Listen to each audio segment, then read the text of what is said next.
Oh, thank you.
Just the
Oh, do you need to turn us on? I don't see the light yet.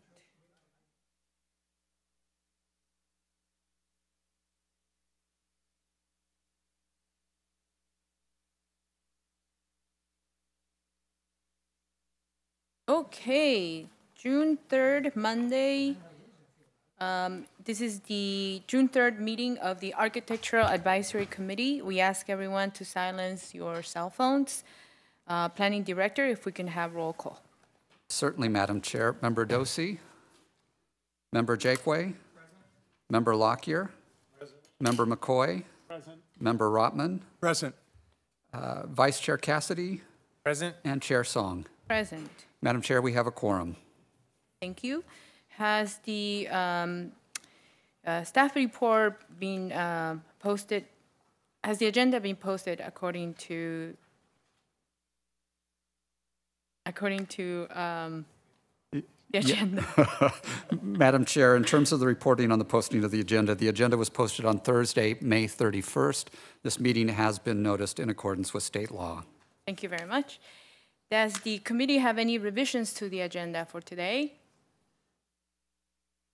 I would like to propose one, which is the new business item number 5, 1466 Holdings LLC for a minor architectural application for a remodel and minor addition to an existing hotel located at 1466 to be moved to the consent calendar. I will need a second on that. If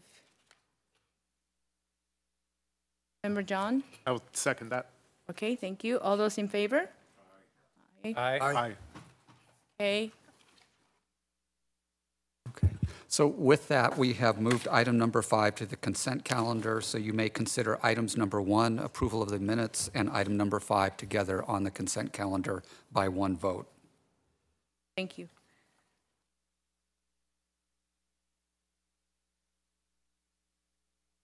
Okay,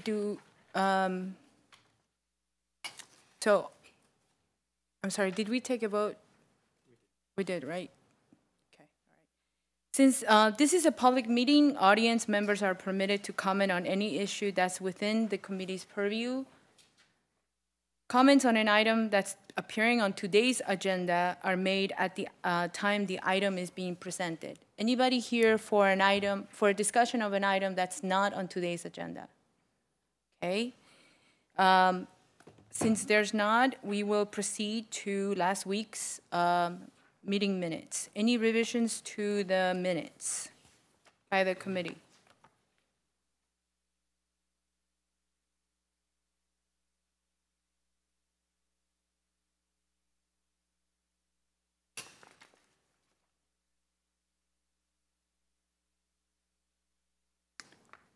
Okay, Member Kenny, do you have a motion? Yes, I'll move to approve the minutes and the item on the consent calendar, approving today's agenda. Okay, anyone second that? A second. Member Tom, thank you. Okay, all those in favor? Aye. Aye. Anyone opposed? Okay, thank you.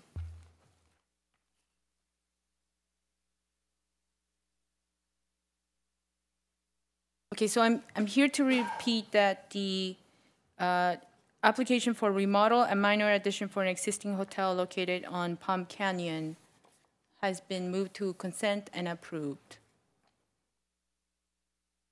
All right, having said that, we will move on to unfinished business. Item number 2, Freehold Communities LLC, request for a preliminary plan development district and major architecture application for the development located known as Phase 1 Miralone. Staff report, please.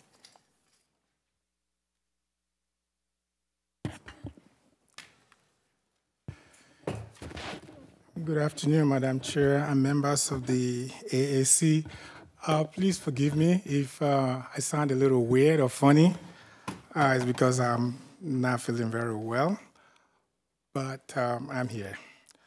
So if you recall, this item was presented to you in the AAC meeting of May 7, 2018.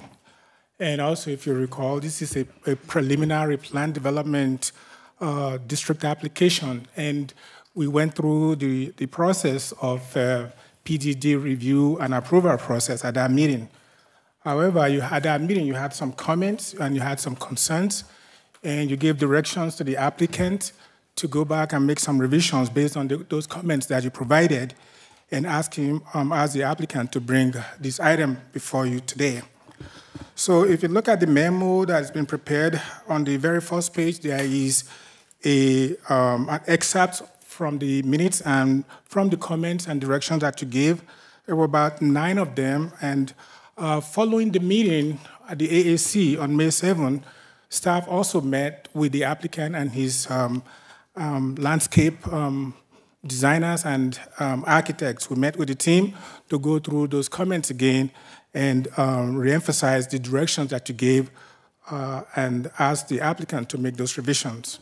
Well, those revisions have been made, and if you look at on the first package that you have on this one here, I think the very last page, you will see the 2 site plans side by side.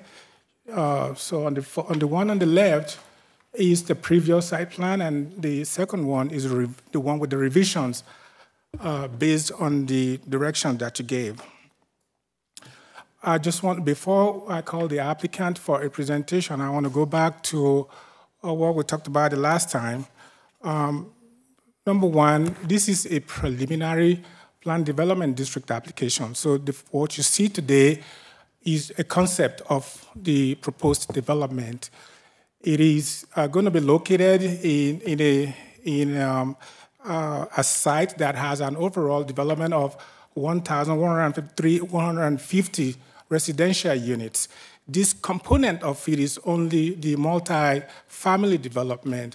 The Planning Commission and the City Council have previously approved the preliminary development plans for the single-family portion of this development. Also, this is a portion of a previously recorded map.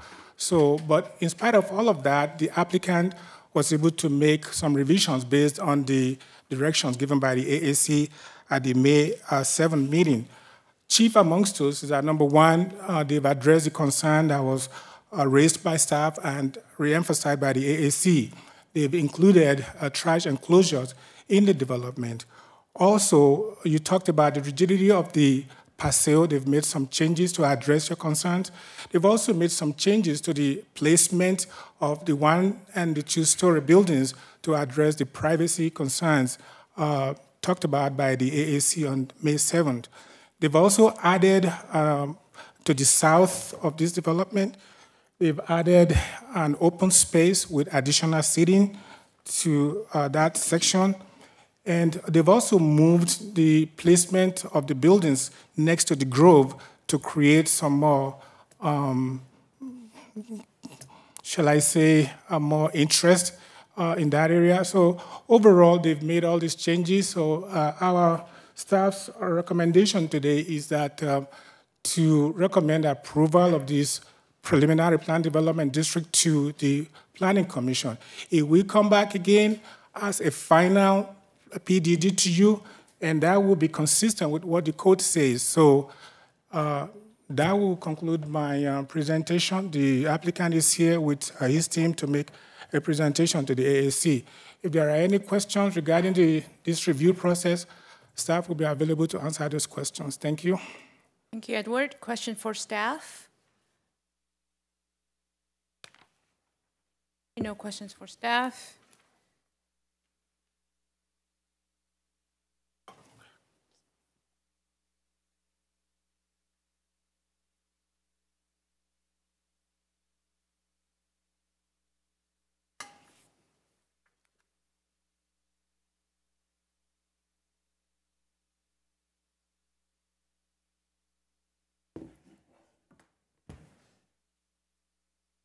Name and address, and I take it that you have a presentation for us. We do, yes. Sorry, I was trying to figure out my controls.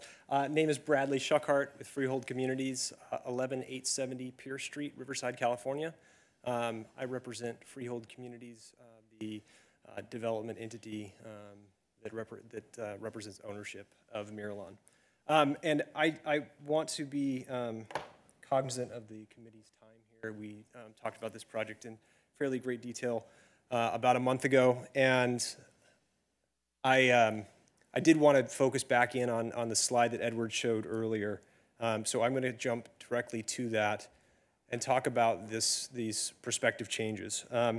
Edward hit upon most of them, but I actually am going to take the mic and stand up there and point to the locations in which we've made these modifications. So,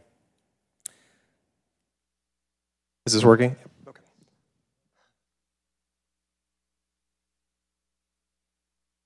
So one of the issues that was raised when we were here last was that. Yes. Can you hold on just a second? Glenn, is there any way to maximize the image on the screen? Could you just Control Shift plus and then try to maximize it? I think I have the controls down here. Oh, okay. Do you mean on your screen in front of you? Ours are not on.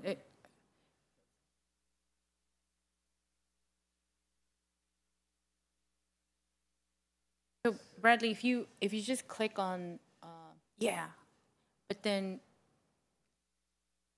you go to presentation mode. Yes, that. Sorry, what was the short? Control Shift plus. There you go. Can you do it one more time?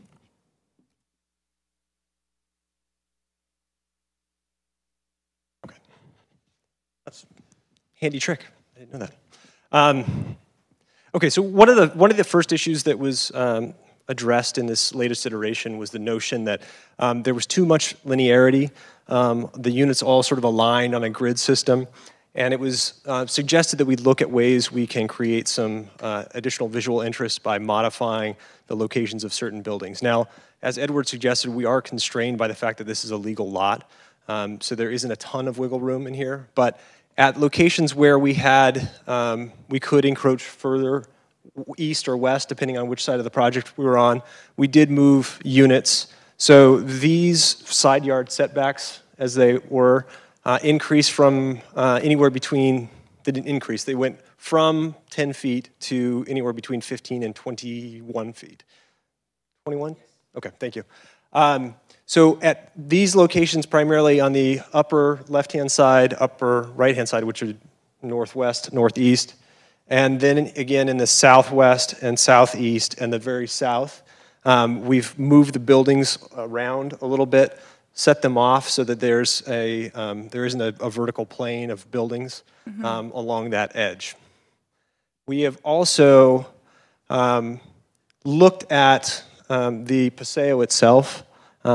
There was feedback that we had too many of the same units on one side and also too many of the single-story units on the other. So we've flipped certain plans around so that there's variability on both sides. There are single-story and two-story units on both the east and the west sides.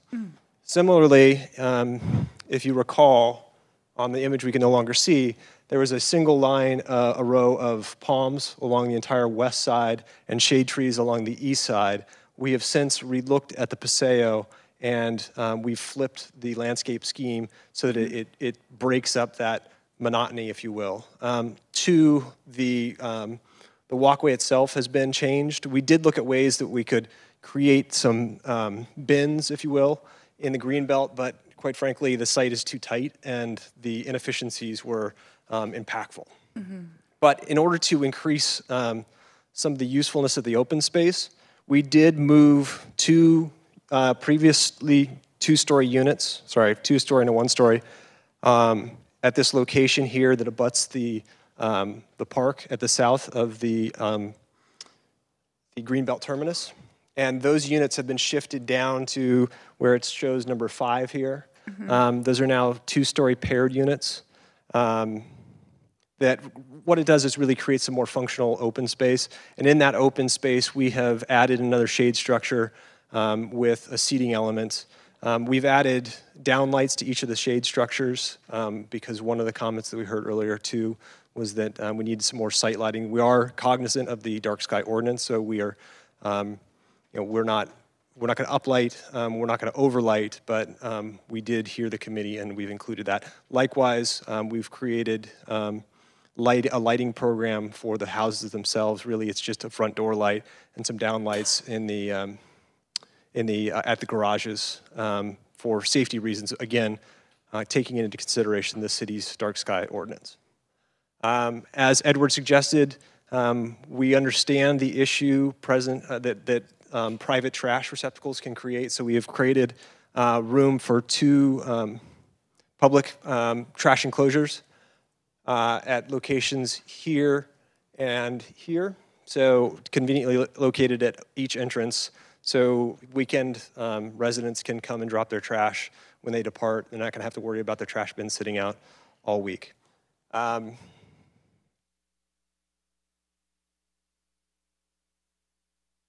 Those are the preponderance of the changes. So with that, I'd like to turn it back to the committee because I'm sure you have some additional questions that our experts can address. Okay, thank you, Bradley. Is anyone here to make comments on this project? Seeing none, questions for the applicant, starting with Mr. Tom. I think you've made some nice improvements. I think it's still awfully dense. I know the city council has allowed you to build to R3 development standards, but you seem to be putting R1 product in by having the 1-story and the smaller units, where if those units were stacked, there would be a lot more open space. Has there been any consideration to the mix of the units so that there could be more open space? Yes, to be clear, the R3 standards require 45% open space, and this is compliant with that requirement. In fact, I think there's 46 or 47% open space, and that's a combination of common open space and private open space. The other thing that I didn't mention, because I think it's a note that's off the page, is this committee, we talked about pools last time. And we did a study on which lots, and again, this is a condo map, so these aren't lots, but which units could accommodate a private plunge pool. And the answer to that question is roughly 60% or 90 of the 153 units planned could accommodate a private plunge pool, which would be an optional feature for homeowners that choose those lots that could fit. So I didn't answer your question directly. Yeah, I mean, we could certainly, we could have considered a more dense project, if you will, stacked flats or something of the like, but quite frankly, we wanted to hit as broad a spectrum of prospective buyers as we could here. Our units range in size from about 1,150 square feet to 1,850 square feet, which seems to hit a nice sweet spot in the market. It offers an affordable, relatively affordable product, but also offers the benefits of living like a single-family home. How big are the olive trees when they're planted? The olive trees in the grove, you're welcome to drive out there now if you'd like to. They're not very big.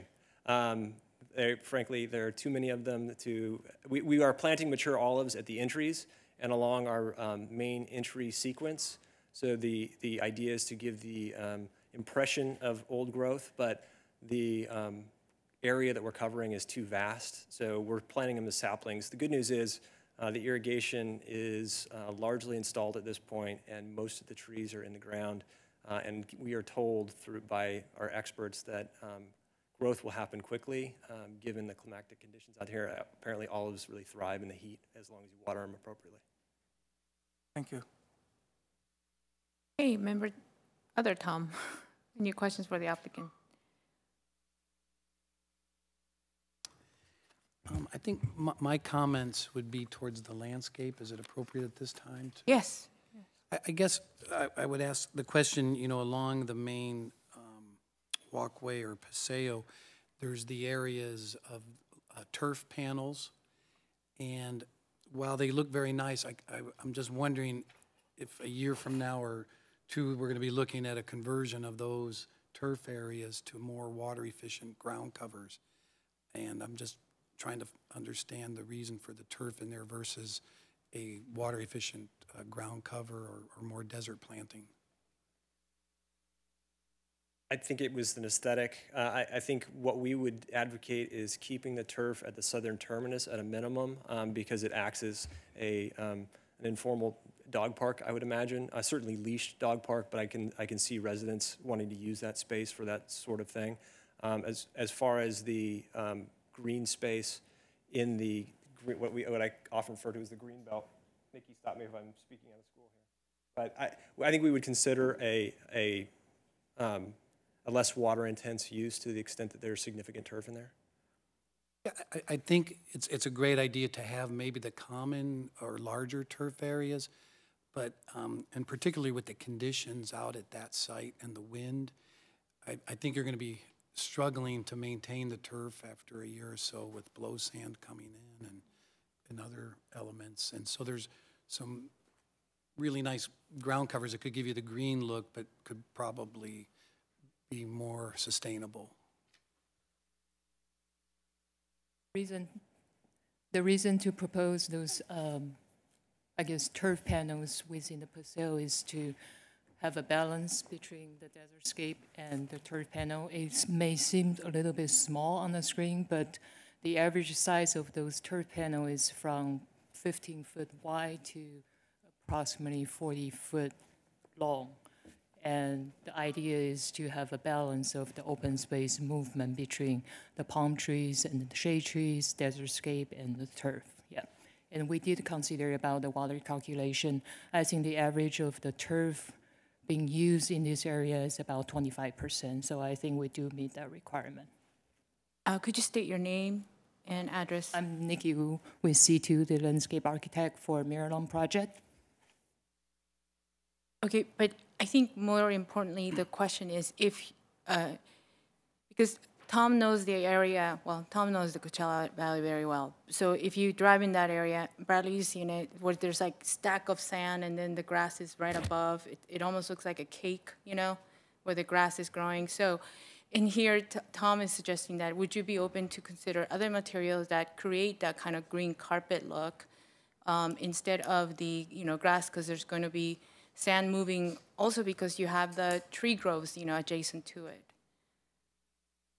I mean, we could switch to some kind of low ground cover, but I doubt that that will address the windy, sandy condition because even if we use low ground cover type, it's probably going to be covered by the sand as well. So unless that we totally switch out to other type of desertscape planting.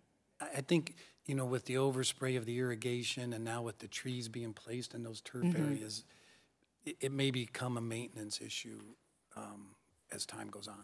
Okay. Yeah, I mean, we can consider to introduce some kind of, you know, low ground cover, low water use plant type as well. Yeah. Thank you. Hey, Member John. I concur with previous conversation in that the turf, when we last time I mentioned, you know, maybe some other spaces and things in amongst, you mentioned, you addressed that in your presentation. I was hoping there might be a reduction in grass in that area, but as you addressed it and have presented it, I see not much. So yeah, water and maintenance in the future, it is a concern. Okay, Member Robert. I have no questions. Hey, Member Sean. Was the perimeter always all two-story product on this project, or is that new to this version? The only change to mix was the adjustment at where it says numbers 5 and 6, where I misspoke earlier. It was actually because we had flipped the units around. Those were plotted in an earlier version as two-story units. So we basically swapped 2 one-story units for 2 two-story units. Otherwise, the mix was always as you're seeing there.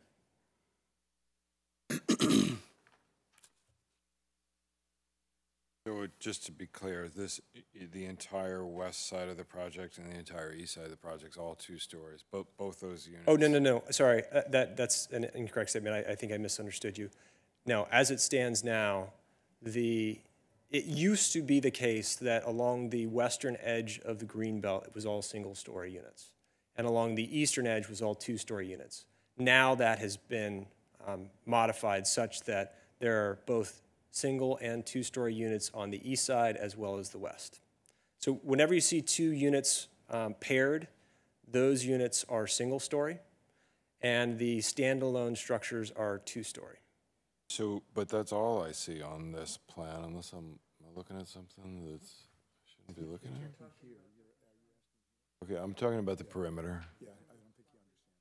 So Bradley, When right I say the- along, yeah, so around the Around the outer of edge? yeah. Those have always been, at least in each of the plans that we've presented to the city, have always been 2-story units. The exception being down on the south end, these paired units are single stories as well. I see. And what was done about the comment about adding additional depth with the windows and doors? Proposed windows are flat, windows and doors should be recessed. Those are elements that are embedded in our design guidelines from the single-family units. And I will let Colin address that question in greater detail. Before you do, maybe you can cover this one at the same time. I'm not seeing any comments here from the last presentation related to materials, but I felt like that we had brought something up about maybe adding some materials or some richer materials to these products. So just maybe he can cover that at the same time. Hi, I'm Colin Liu with Robert Heidi Architects. In response to the recessed windows, all the exterior walls on the 2 sides as well as the rear they're 2x6 walls. So the windows will be with a 2-inch recess. At the front of it, facing the street, there will be anywhere between 12 to 18 inches of recess for these feature windows, so that the windows will be recessed. Along with that, there will be cantilever canopies to provide further shade to the windows. With regards to the exterior accent wall materials, unfortunately, due to the size of the units as well as the cost of the selling price of the units, we're unable to introduce further enhanced wall materials at the rear, but we are introducing all the covered outdoor area, meaning these metal awnings for outdoor cover areas that carrying the same design vocabularies from the street elevation to the rear elevations. Can you take me through a quick walkthrough of what the materials are on, let's say, plans 1 Sure. and 3? And, well, 3B.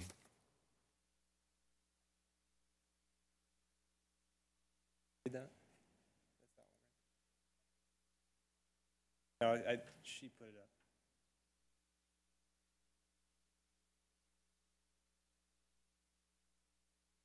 What's that precision cut stone again? Yes. Material board here?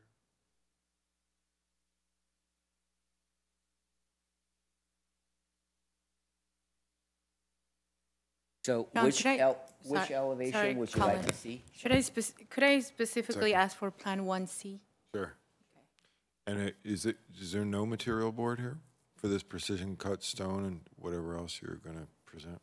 Yes, there's actually toward the end of this package, there is image sheets that shows all the color materials.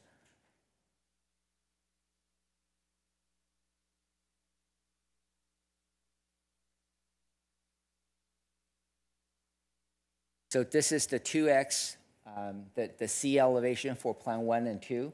The accent materials are the 3030 sand finished sand finished stucco that's being called out. Let me see if I can.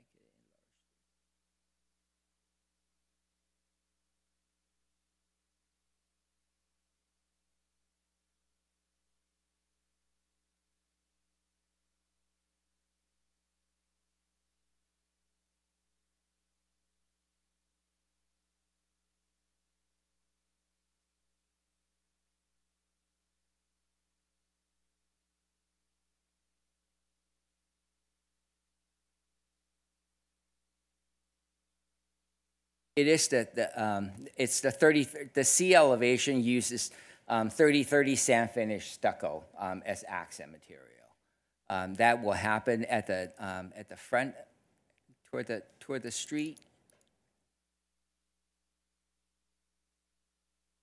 It's mainly around where the entry doors are located.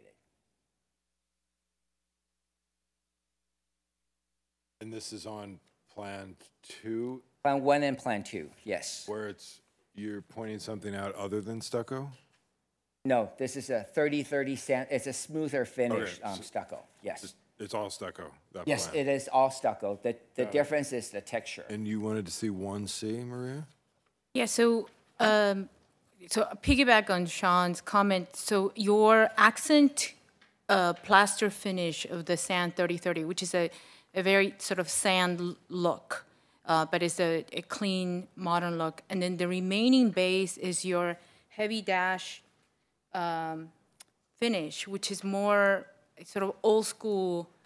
Can you tell me the concept on how you came up with the two use of finishes in this exterior elevation design? Sure. The 30/30 sand finish from far away, it gave you this appearance of a very smooth stucco. Although it's not truly smooth stucco, it's not a plaster stucco. Yeah, it's not your Santa Barbara finish. Exactly, yeah. But under the sun, it gave you almost it's a lot more reflective than a much rougher stucco finish, and that's how we're differentiating the C elevation. I know this is not a good reason, but why the heavy dash? Why the use of heavy dash in such sort of modern, simple architecture? I think that the heavy dash is not an apartment-like texture, the stucco texture. It's just a little rougher, and it has to do with the cost of the units. Keep in mind that these are multifamily. These are the least expensive units that's going to be built at Marylon, and we're trying to keep the cost down as much as possible.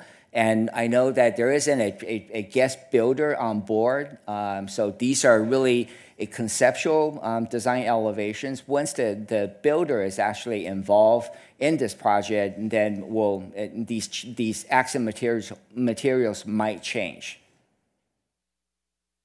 These are just proposed variations of the exterior wall materials.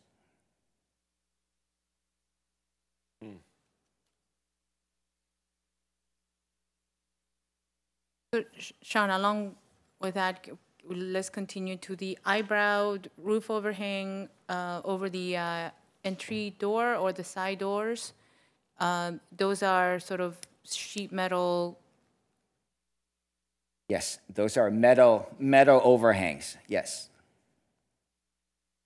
Yeah, but that doesn't really occur on every elevation I'm seeing. So like Plan 3B doesn't have anything like that.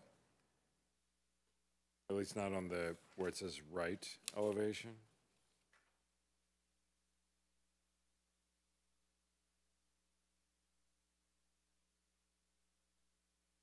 Did you say Plan 3? 3B, 3XC.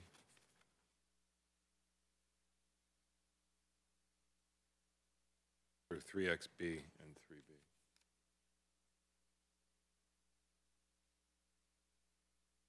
B, 4C,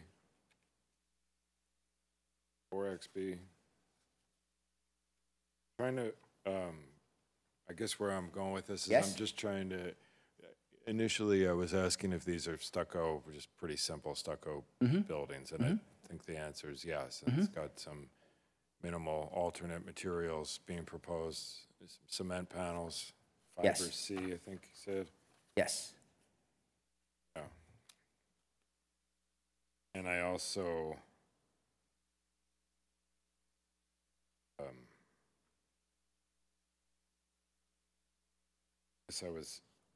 can you explain what precision cut stone is? It feels like that's very vague. Sure. Precision cut stone recently these it's a cement product. They're cultural stone, but they're designed to mimic the actual stone panels or stone blocks. That one would apply it just like a stone veneer onto any masonry wall. So it's just a different. It has a more contemporary look to it than a Mediterranean theme elevation. Is there an example photo Yes. I should look at? If I may go to the renderings, which I think it might tell more story.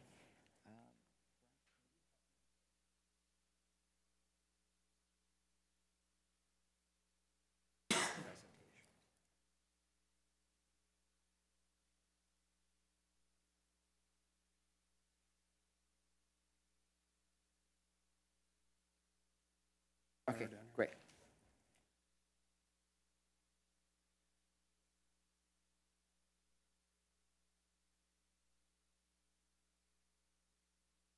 So, Sean, these precision cut stone will be applied onto a certain wall, building elevation, so that they could terminate. It's either they will fully wrap a building mass or terminate at an inside corner.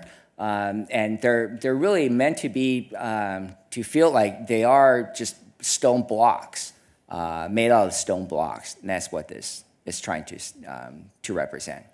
It's really like a stone veneer. Yes, it is a veneer product. Yes.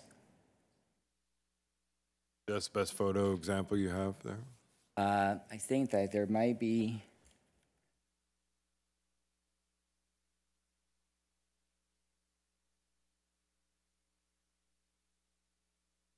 This will be the image on the lower left-hand corner.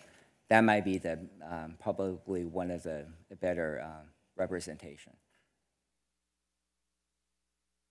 Yes. Yeah. Just one small point in this regard, and I know that there are new members on this board, but this sheet actually is pulled directly from the approved design guidelines for the final PDD for the larger Mirrorline project. So the idea here is we're trying to be consistent with the approved design guidelines that will adjudicate the architecture that you will be seeing from our guest builders on the single family units. We think it's important to use those guidelines because we're looking to create uniformity in material type and construction quality across the board. So are you telling me that it's all stucco boxes on the original approved, the other development that's not being presented today? No, what I'm suggesting is that these materials here are the types of building materials that were approved by not only this body, but the Planning Commission and the City Council with respect to Mirrorlawn as a whole.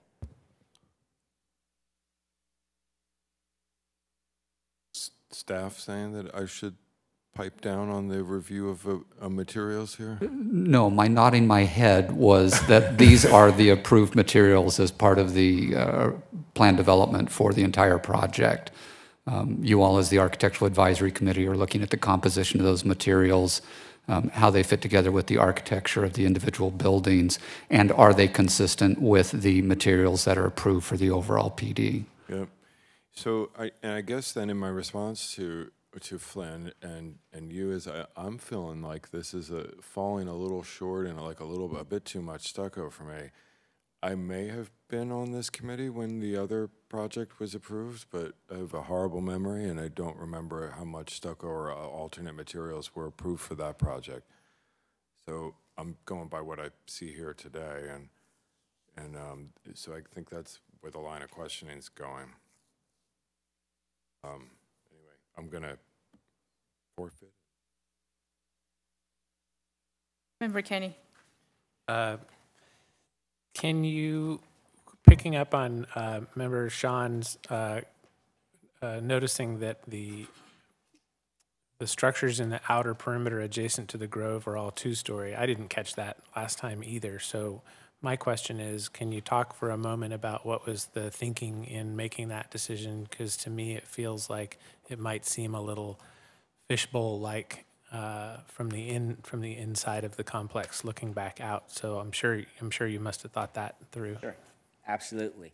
I think that if I may go back to an image around the perimeter, I think that when we say two-story units, this is a shot taken from the, looking in from the west edge, from the groves, looking into the development. Yes, these are all two-story units plotted along the perimeter, but because of the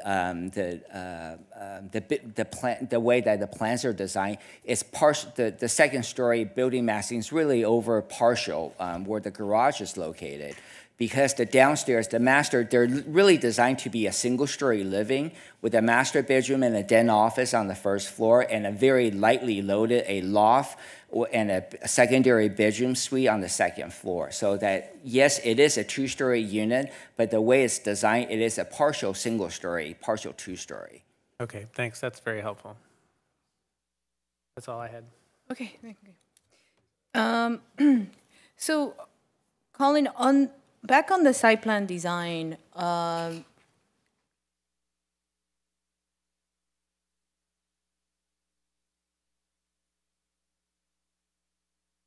me ask you on the proposed site plan, if you look at it from the right top corner, where you have about 1, 2, 3, 4 homes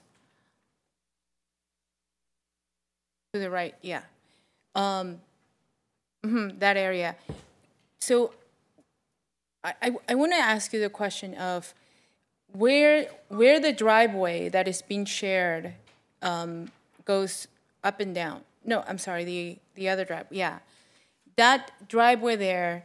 Was there difficulty in angling that portion for maybe 4 homes where that driveway angles out instead of being orthogonal to the remaining streets?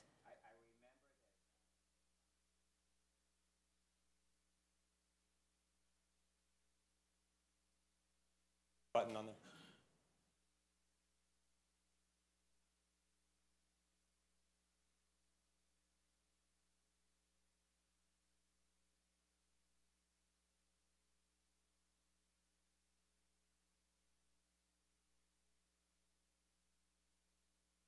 No, you have to go in record, sorry.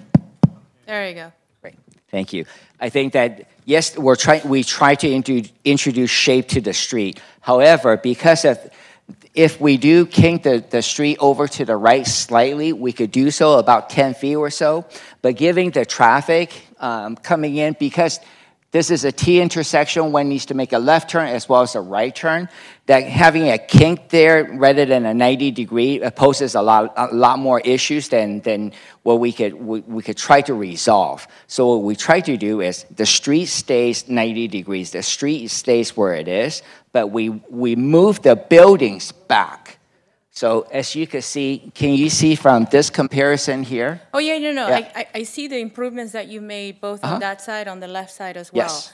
But from a vehicular standpoint, when you come into this block, you know, you're going to see, 12 homes straight down.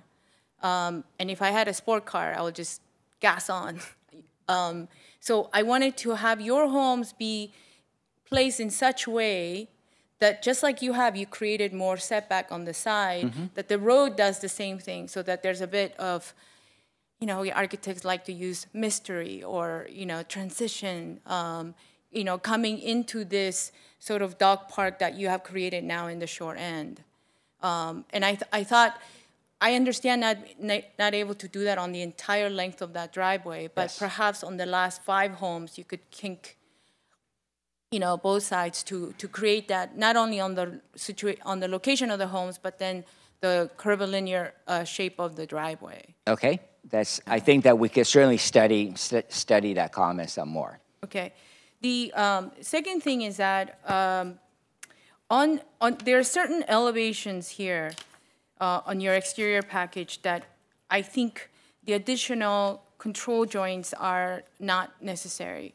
So the reason why I'm saying that is because the way I read your architecture is a composition of many sort of cubes, okay? So for example, according to the use, you have associated a certain proportion and height and size to it. So the entry is yay big, and then the master bedroom is yay big. So it all sort of follows the function inside. So by having that mass read is more important than breaking it down even more with these control joints. I don't know if you understand what I'm saying. Yes, I do. Let the mass read and don't further break it down with additional control joints. So on some elevations, like for example, 1B next to 2XB, it reads as the masses, as I think you plan to design. But if I look at compositions like the same one, but it's plan 1C, it's almost like you took an extra brush and then broke it down even more. And I think additional lines kind of add more when it's not needed. Sure. I think that these expansion joints, they're really, like I mentioned last time, that they're really there by code. Okay. There's a certain area at how that one will then need an expansion joint is required. But these expansion joints they're less than 1/4 of an inch thick in many ways and they're going to be painted the same color as the rest of the stucco wall, so they really disappear unless you really walk up close to it. You will see a very thin 1/4 of an inch line. So typically, I think that we're probably the only architectural office that would show these expansion joints on any exterior stucco walls. We could certainly take them off, but we rather show it so that rather than leaving it up to the trades to determine where these break lines are. Okay, but Collins. Yes. Look at your sheet A6. Yes.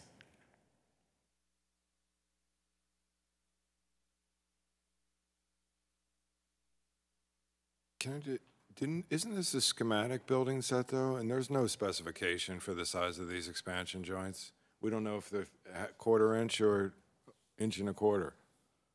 And what Sean's point is that if this is a preliminary, PD packet for another developer to come in and, set the architecture, we don't want them to go line happy and install these, fry regulate 1/4 inch expansion joints everywhere because of what has been encouraged. Sure.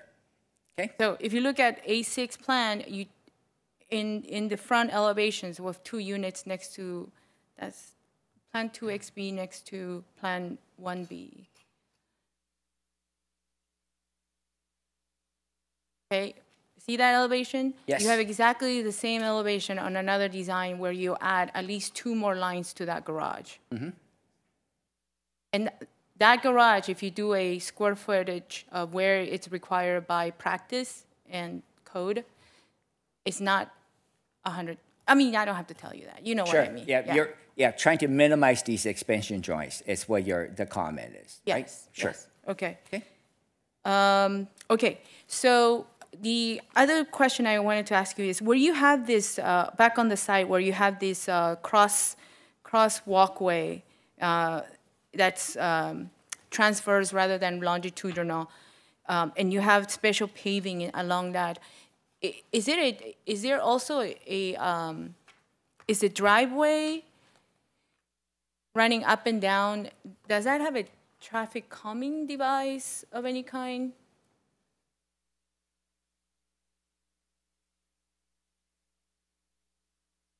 So you have identified as item 2.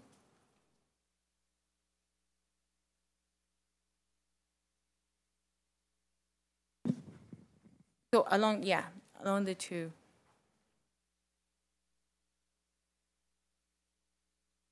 Are you referring to this here? The major one, I'm sorry, 2 and 3. Right here. Mm-hmm. Yes. And then where it crosses the driveway that's running up and down is at that intersection. Yes? Is there any traffic calming device or? No, is there that- isn't any traffic calming device. It's really, this is not any different than your typical neighborhood street. So there's no traffic calming device.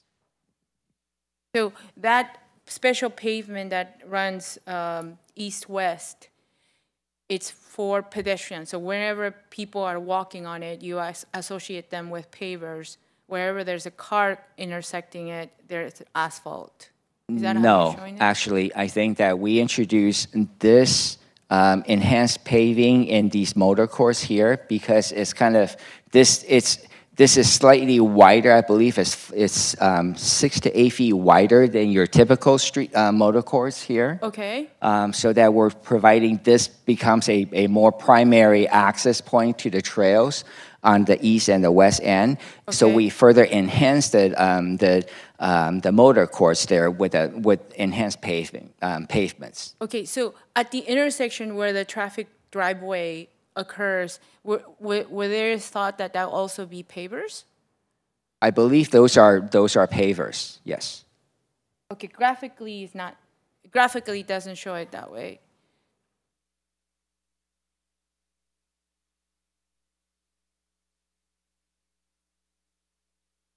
I'm sorry, how do I enlarge the image? Yeah, Control Shift and then plus sign.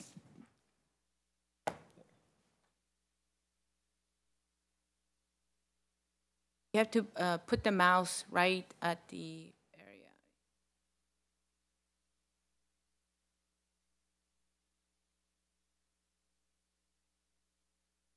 So on the right, you see the ID 2 and ID 3.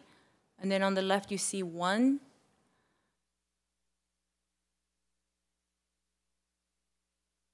So where the street is crossing that driveway. The street is crossing the driveway right here. Uh-huh. Yes. Right at the intersection. Yes.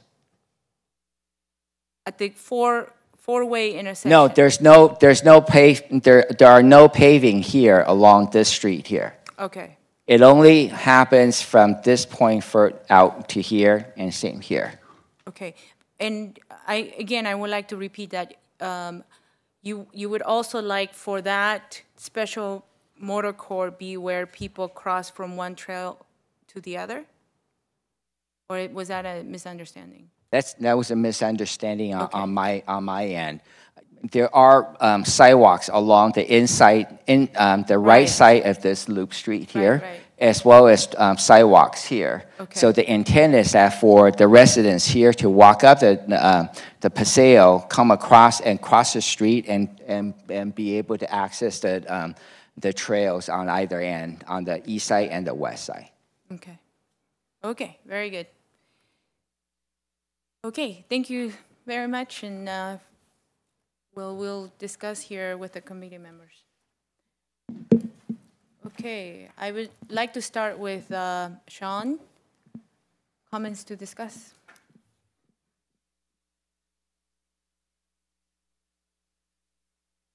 Just kind of where I was going with the question, as I look at the staff report here and the bullet items listed, if I had to assign a grade to these items from where we were last time and where we are today,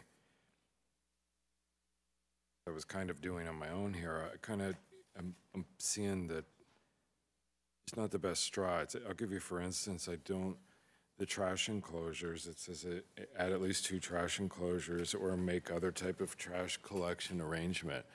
And I think the point where there was, not that 2 is a magical number for trash enclosures, but that Tom had some issues and saw a need for, and some experience in a development like this where there's, without a proper trash enclosure area that residents will actually use, trash collection is a problem that we identified for various reasons at the last meeting. Adding 2 trash enclosures to this complex doesn't really address that to me. That's one example. Consider symmetrical designs and elevations of 1-story units. It's just like, I don't know if I can even give that a grade based on this. Placement of 1-story and 2-story buildings should be staggered. I don't, in some ways, I think this is a beautiful project, and then I look at that item there, and I think, well, I don't get to see the beauty of it. I get to drive up to my stucco unit and see that, and I don't know that I really get to capture or embrace what's so beautiful about this project, which to me are the olive groves and sort of this public park-like setting. I'm just not seeing it here. I could go through the list, but I'm kind of seeing C's and D marks for what I see on this bullet item list here. You can argue with me too, Ed. Am I missing something here? Because I think you were saying that they've made some great strides here, but I mean, it is not staff's role to argue with AAC member. I just meant. I think what we did, and I stated those in my presentation to the AAC, that based on the comments provided at the last meeting and based on our meeting with the applicant, and again, I have a copy of the code with me.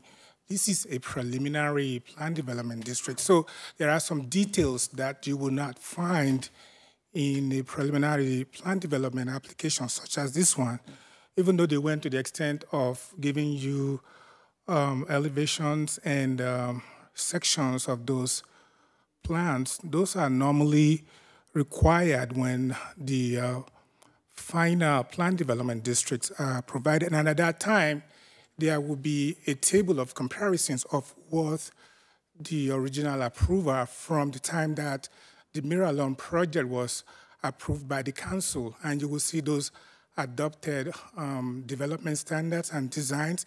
And then there could be comparisons to what has been presented to you at the final development stage. So that's all I can say. Okay. Hearing that also from both the applicant and staff, I think I still have a reservation. I feel like it's a little bit of kicking the can down the road here, that we're going to get to a place some other day also where there's a final application and much more detailed drawings, and I'm going to question them and say, why is it just stucco and not, a more varied mix of materials and a bit more interesting? And someone's going to go, well, that time at AAC you approved that looked just like this, and these are the approved materials. It's the same place we are today. So I don't know, is it too late to do anything about this? I think the best thing is to, as you have pointed the issues that are not working on this project, and then have the other committee members be able to have a chance to discuss those, and then see where this is going. Yep, well then that's all I have for right now. Mm-hmm. All right, Member Robert.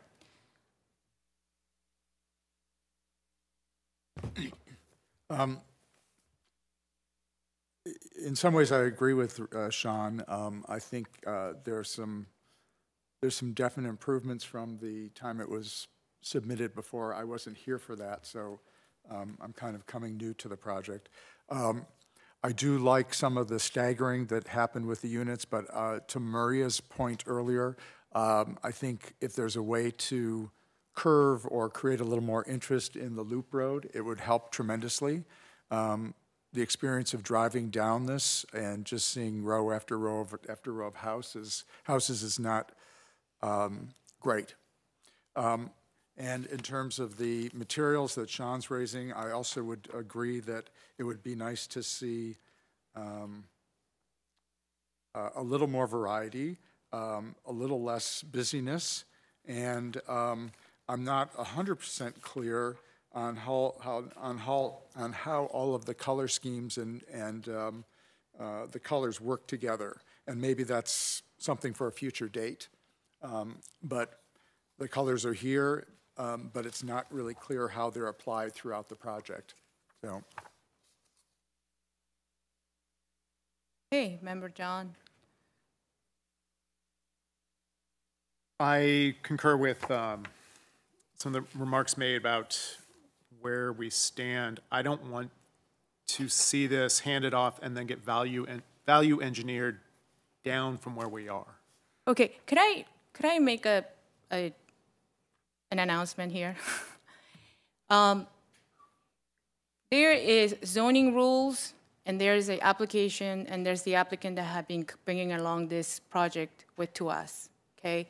Our job is to be able to make findings in which it will help the applicant to improve the project or not improve the project. He can do whatever he wants with the comments that we made. But we need to be more specific, and we need to be more directive. And we need to do it within the findings that are found in the zoning code. So we've been going, some of us, more than once on this project. And unless we're specific, we're going to find ourselves back on trying to improve this project without those specific directions. So if I can encourage all of us, including myself, to be more specific and to understand what works and what doesn't work within the zoning and rules that we are bound to judge this project. He's out. Okay. Sorry, John. Go ahead. I wanted to say that we did point out last time the proposed hardscape materials should be mixed with pavers and exposed aggregates. You did that. I appreciate that you have taken those steps in moving forward on pieces of this. I also understand that the plot plan is set, so I'll leave it at that.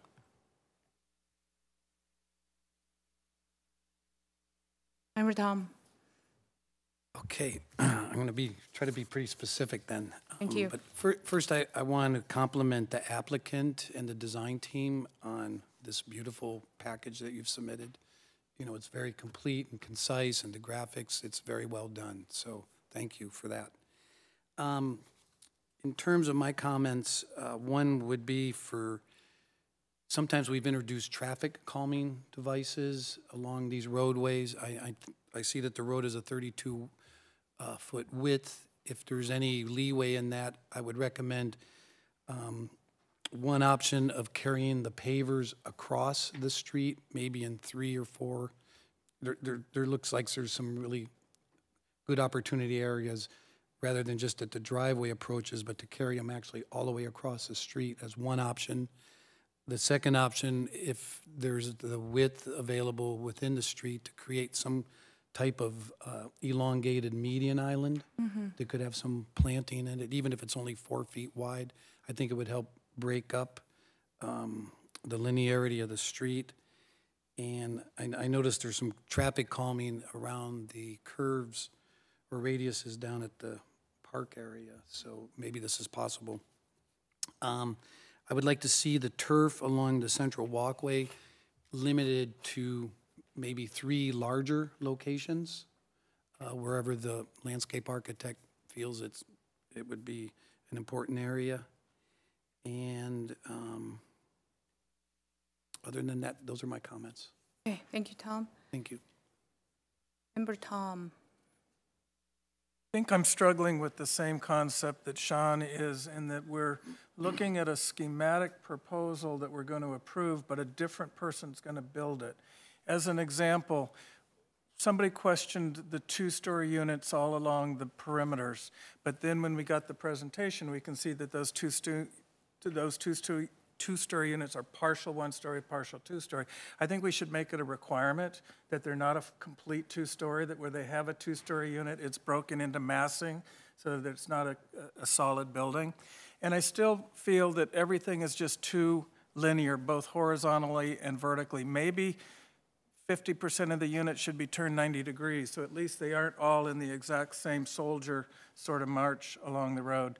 And I totally concur with Mr. Dossi's landscape comments. I think especially the comment of grass going in now is probably going to be taken out in a year, so why not put in now what's going to replace it in the future? Hey, Member Kenny.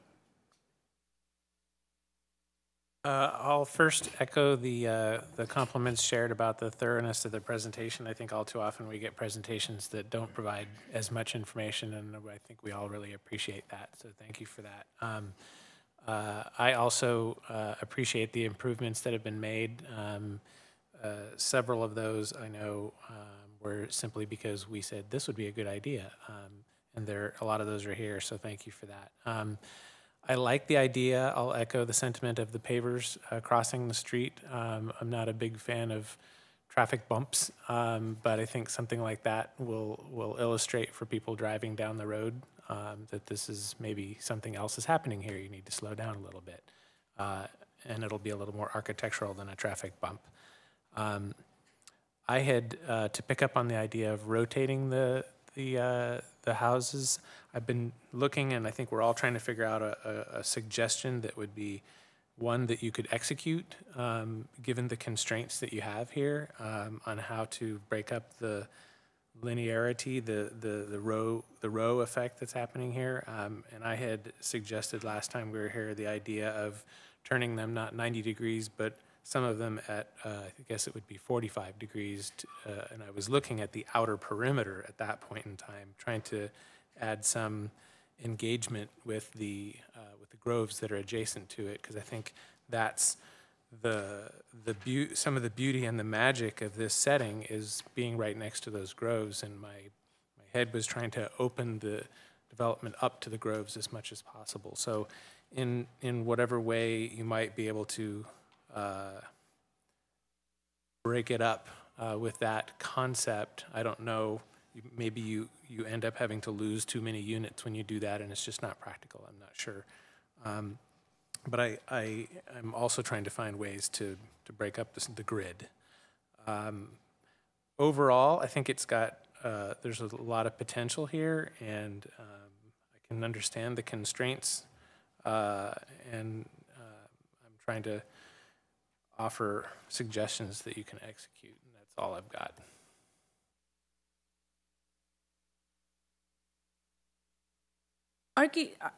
Architecturally, I think Sean has pointed out through the previous application that there's not enough variation in the skin, in the materials, to see how the early on approved materials are being used. Some unit designs are more successful to others, but some are just the two different textures of stucco. And I think it falls short from the uniqueness that this project is trying to have a goal for. I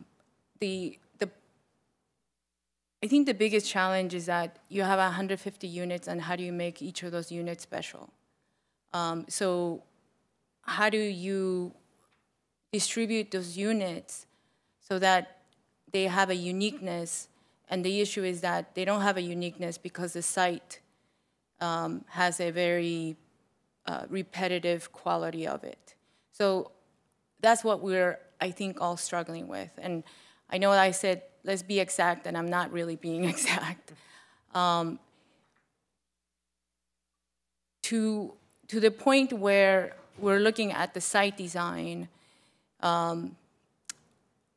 we made observations such as the bigger crossing of pavers in order to create a calming device, see if the road can be angled in such way so at least part of it could be more interesting, see if what we call the landscape chokers could be introduced more in the intersection so there's more variation on that street. I think those suggestions along with the landscape are going to improve the site.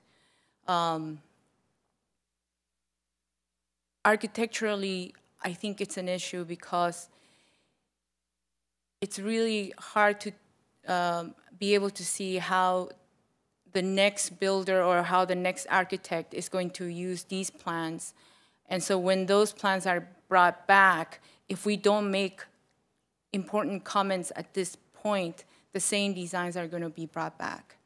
So for my take would be on the architecture, if we can make sure that every design has two different materials, every design has deeper windows, every design or over fenestration, which is a door, has an eyebrow, be able to give them more physical commentaries that would ensure that when we get the final packet, we get closer to what we think it improves the aesthetics and the architecture of this project.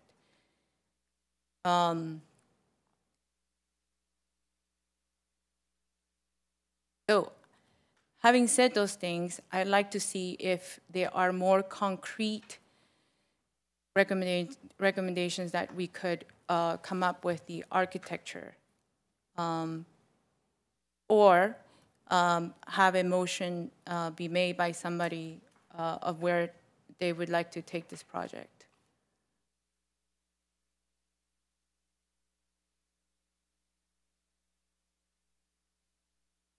Madam Chair, if I might just offer a little bit of direction, recognizing that most of you are newer to the Architectural Advisory Committee, that you haven't seen many preliminary and final plan development districts, not like we used to do in a previous era here in Palm Springs.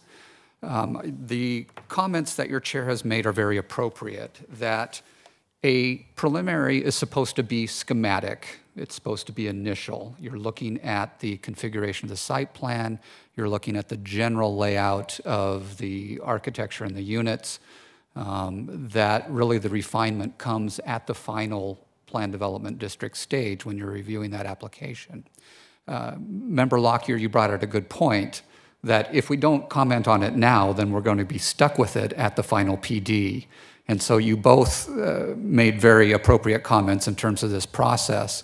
I think, Chair, as you've stated, that it's okay to go ahead and forward this with recommendations of what you want to see at the final PD stage. So, for example, as she has suggested, that we would expect to see at least 2 different materials on the exterior elevations, things like that, specific comments that we would include as conditions of approval on the preliminary plan development, so that when the final plan development comes in, you're using those conditions to judge or to critique the final PD. So I just wanted to make sure that it's clear to you that while it's important that we are setting up the site plan and the arrangement of the units at the preliminary stage, the details we can get into at the final PD stage, but it's helpful to give the applicant conditions as to what those details should be. The other thing to keep in mind is that in our recommendations, we do need to remember that on the exterior materials and details, they need to be consistent with the overall design standards that were approved for the project. And so that's something that we will get into at the final PD stage as well. Thank you, Flynn.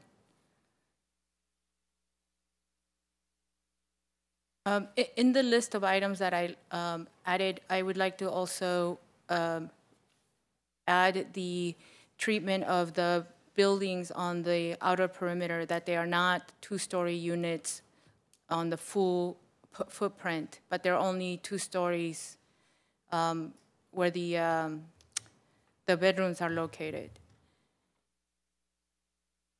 So, can I just throw something out at you? I think with that, like I was jotting that comment down also, and so I like that. And I think that one of the things that we can add or include in the motion is that there's certain percentages of what we're looking for here, and maybe that's 20% or 30% be a 1-story product on that along that west frontage where there's 11 buildings now, and I think there's 12 along the east side.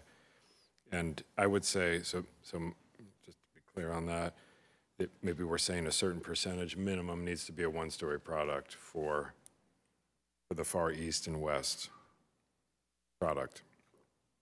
Not enough varied material. I'm just thinking of things we can add to this motion here.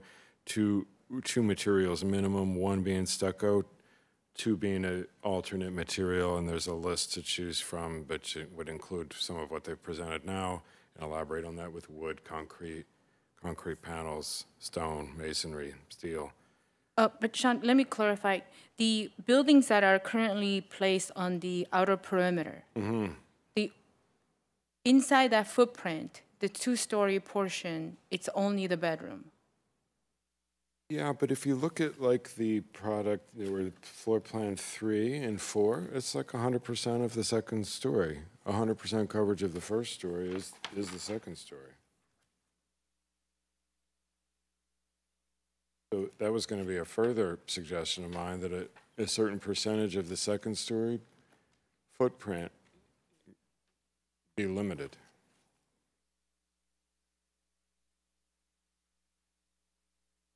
(3A). And if I look at the second story element on 3A, I don't think it's 100%, but it looks like 90 along the front and the rear. But these are 5, floor plan 5. Okay, get to that. Yeah. On the site plan, you're saying? There's 4s. 4 is 100%. The second story is over top of the first story.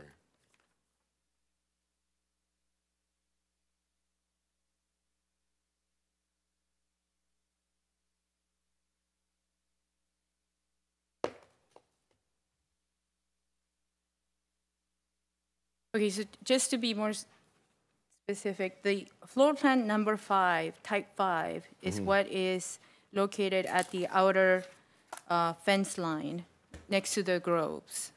Okay, Okay? yeah. And those 5s have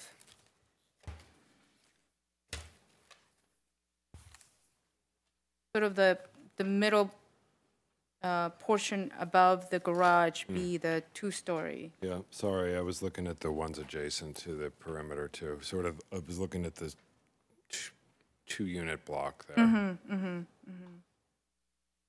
I ask a question? Yes, Of Flynn, with this preliminary PD, are they locked into these floor plans? They will have some variation in the floor plans. I would say that the footprints need to be essentially similar. I don't think, were any of you here when we did the final plan development for the Vibe project over on Tockwitz and Farrell? Oh, 5. Oh, yes. Yeah.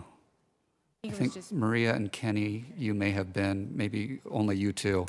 There was some modifications to the footprint of the floor plans, but they were essentially more or less similar. So there is some variation. We as staff need to make a determination, is it essentially the same as the preliminary? But there is the ability to modify the footprints somewhat, as long as it's not a significant change or an increase in lot coverage, et cetera. Part of the reason I ask is that, addressing the perimeter, the outer ring, they have the floor plan 5 consistently on both sides. And there is a small second story over the garage on that plan. So essentially it's a 1-story with a small element. But if some merchant builder comes in and he wants to change that and do all 2-story, I mean, technically the way it's described, it's a 2-story unit. So are we locking into this floor plan or something similar that has a restricted second floor? We're locking into something similar. Okay. It doesn't have to be exactly the same, but it needs to be more or less the same. I think one of the key things in your conditions would be that on the plan number 5 that abuts the east and west perimeters of the site, you want to see a limited second story that, no more than 30% of the first floor coverage or something along those lines. And may I ask the applicant, the rationale behind putting all Unit 5 along the perimeter? Oh. Can I do that?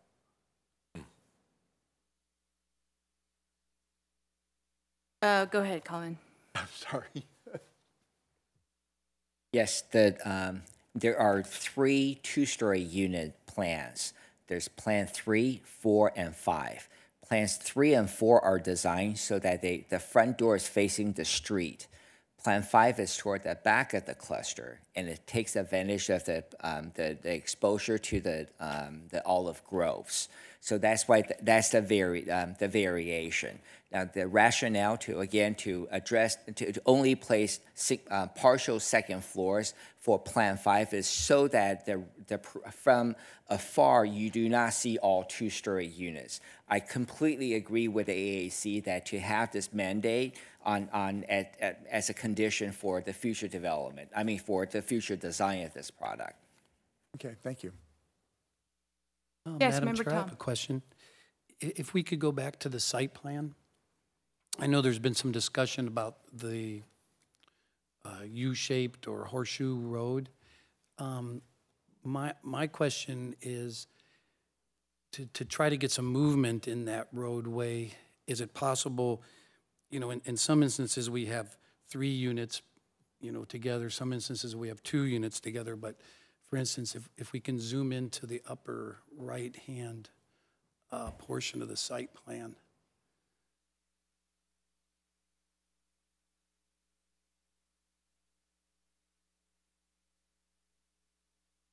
There's that, I mean, if you took a portion of those single units along, as you enter the road on the right-hand side, move those to the right. You had 3 units along that side now, and then bring the road in, and then the road could curve back out, you know, and match the existing site plan. So again, I didn't know if that's been explored, you know, to get some movement in that road, but, you know, where there's 3 units, but there's all double units on the, I guess it would be the east side. Make some of those 3, and then midway down about where the 7 is, you could bring the road back over, loop it around, and the same thing could occur on the other side, and that might loosen that up a little bit, but still work, you know, within the confines. So that would just be something I would encourage them to explore. So I think what needs to happen is we make very strong recommendations on how we could accept this project to ensure that the Planning Commission is going to read these conditions and then continue to endorse our conditions, or we can ask the applicant to redo the plans and the design to come back to what we think it's more sensitive to this design.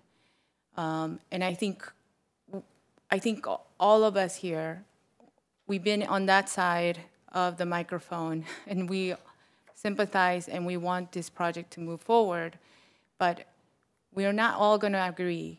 But we have been saying mainly about the fact that the improvements are great, but we need those roads to not be so straight. We need to have more variation on how the car gets into the homes. I know they are multifamily, but we still need to create an experience through the car. So I think that's a very strong issue, either through traffic calming, either through surface material changes, either by introducing a road that is not encompassing all 12 units straight down. I think these are all very great, specific suggestions. We also made suggestions about the architecture. We can make more suggestions or strong recommendations.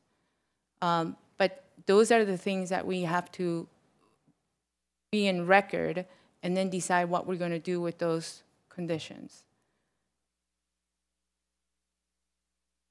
So I think Flynn right now has probably about 8 items. I may ask you to read those back to me first. Sure. I've got them kind of spread out through my notes in various locations.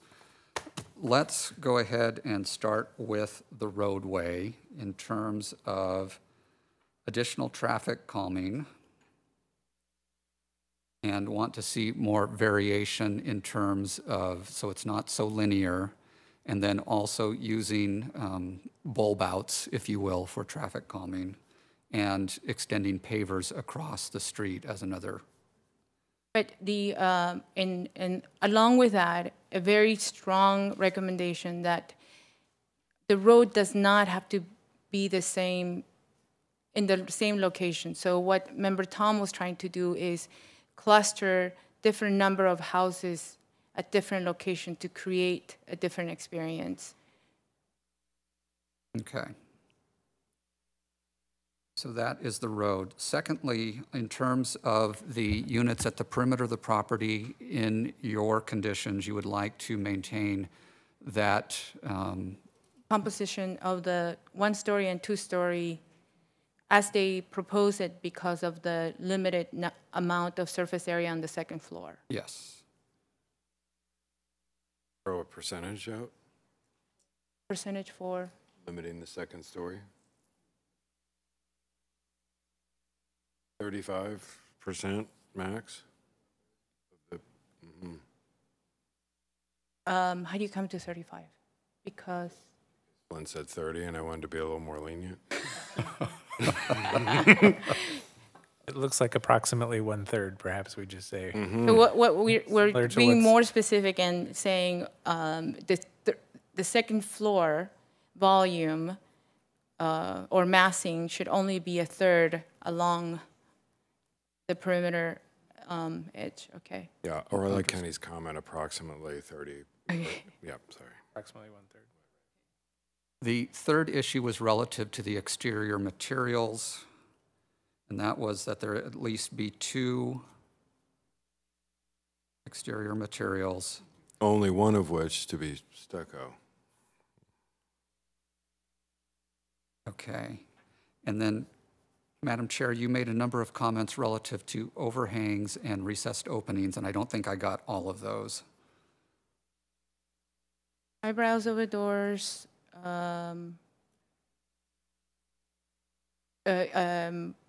Use of expansion joint where not required.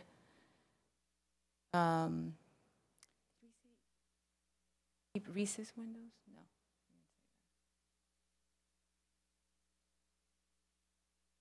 You talk about that. Recess window.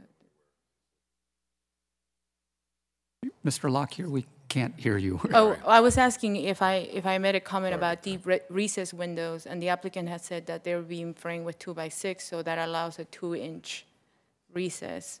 And what we were discussing is that sufficient to create a recess look? No.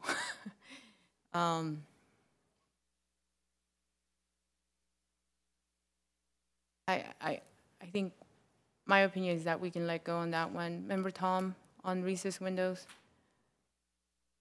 I think they mentioned that on the front facade, they are on thicker walls and they are inset more, but you're right, on a 2x6 wall, a 2-inch inset is not an inset window to me. It's just a turn to the stucco into the frame.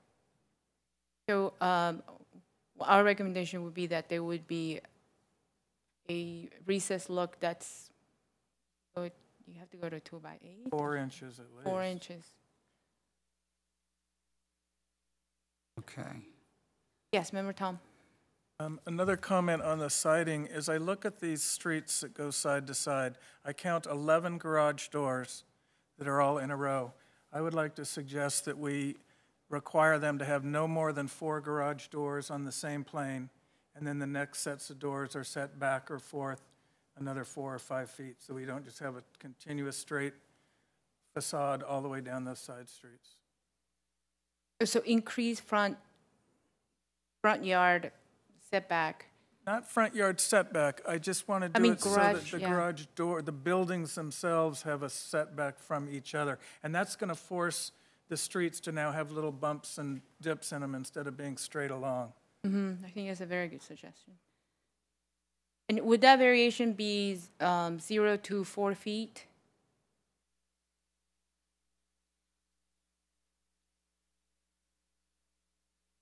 Okay, Member Robert. I also have an issue that along the perimeter, you have the exact same unit. And when you see this from afar or from neighboring developments, you're just going to see the consistent unit, you know, I don't know if there's 12 or 15 or whatever they are. I personally would like to see a little more variety and mix in the perimeter units. Are you saying different sort of facade treatment or altogether different floor plan? I would mix it up unit-wise. Because even if you change the color or whatever, you're still going to see a 1-story mass with a 2-story loft behind. And you're going to see a row of, I don't know if there's 12 or whatever it is, consistently along that. I think it would make a better product for the neighbors, the neighboring development, to see something that has a little bit more variety than something that's completely consistent all the way along the perimeter. If I may, I would agree, except I don't see how they could do it because you can't flip a two-story, number 4 floor plan with a 5. But without maybe it's a putting in- pair of 1-stories Right. in place of that, and so that helps to push the push and pull of the road. So replace the 2 single units with Yeah. a double unit. Yeah, or a two, Entirely. or a, you know, or a 2-story, and it's, I don't know, it's oriented somehow, some other way. But I think having that consistent wall of the same unit is not good. So, more specifically, could be that every fourth home, or every fourth home be a different floor plan, or every third home. So it breaks. I think third is better. Okay. Yeah. All right. Thank you. I know we're taking a while, but I think this is really making the project. The Planning Commission will have full list of. One of the other comments was relative to the use of the turf panels in the Paseo landscaping, and so we have captured your comments there relative to no more than 3 turf panels, and the rest will be a low-level ground cover planting. Okay, Flynn, any more points we have made that you have in your records? I think we've captured the majority of it. Member Lockyer, you had mentioned something about the trash. We have the 2 enclosures. Now, keep in mind that each of the garages has a separate recess in the garage for 2 containers. So there is the ability to store their individual containers in the garage. Was there something else about the trash that you all wanted to see? I'm going from memory. The last time we discussed this item, when the project was presented at the previous meeting, I feel like there was a fear that the owners of these units or occupants of these units are going to leave on Sunday and leave their trash out in cans. And that a solution on the interior of a garage to have those cans returned to during the week, Monday through Friday at some point, they're never going to make it back to that place. So when people head home on Sunday, there's nowhere for this trash to go. And when I see the 2 trash receptacles added to the very north end of this property on the very west and the east, I think is where I saw them. It's number 12 on the site plan. Do we? Yeah, I think that's 12, trash enclosure. But either way, you pointed to the same spot where I saw them. Mm-hmm. I don't see how the people all the way at the south end or anywhere in between throw a couple bags in the car and haul them down to the north end. Well, but the counterpoint is that is at the beginning of the block, right? So when the trash services come to pick it up, they're not driving all the way in to, for those 2 locations. And I think the idea was that if you're not here full time and you're out of the season, you would use those trash enclosures as your place. And I would tell you, I live in a development where I do have to walk that much to go to a trash enclosure. Seriously? Yep. Yeah. Okay. Do I like it? No. Does it work? Yeah. But it's sort of like, I like the fact that it's away from 5 and 6, the area that they were trying to create, the park, down from there. And then I also I think I have there's high quality on the crossing of that paver motor courtyard. In the center. In the center. So having it at the entry of the block, not the ideal, but the most practical. I know for myself, if I lived anywhere but the very north end, I would never use it. And I'd get stuck with cans out in front of my unit. I don't find it all that functional or addressing the problem.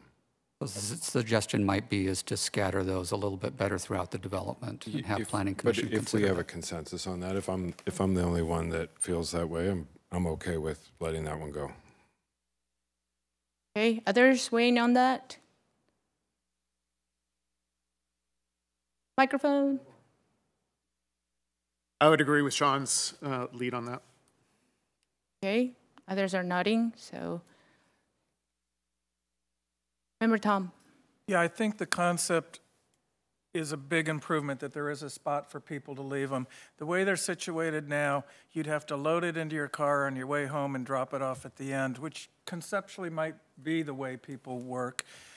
I fear that scattering them throughout the entire project, most trash enclosures aren't real attractive things, the concrete block square. So I kind of question the one on the upper left side, that it's right on the main road. I don't know how that's going to, that we need to make sure architecturally it's not just a trash enclosure right there.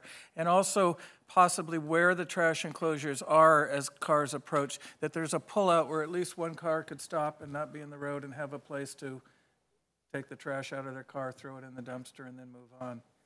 But the one on the right, it looks like it's really just replacing somebody's garage door. So I think the issue on the trash can is that the concept is good, but it needs to be better fit to the site. And I totally agree with your comment, not to screw up down here where we have this nice green on the bottom, or where we have the cross across the road, to just try to concentrate it in one spot. So perhaps it is more trash enclosures better integrated into the roadside, so that people don't have to pull into someone's driveway to empty their trash or walk across the entire complex or drive. Yeah. How does that sound? Okay, is there a motion? While my mic is on, I will move to approve the project as submitted with the conditions that Flynn has so valiantly recorded for us, and looking for a second. Yes, is there a second? Member Tom? I'll second. Thank you. All those in favor? Aye. Aye. Anyone opposed? Thank you. Thank you.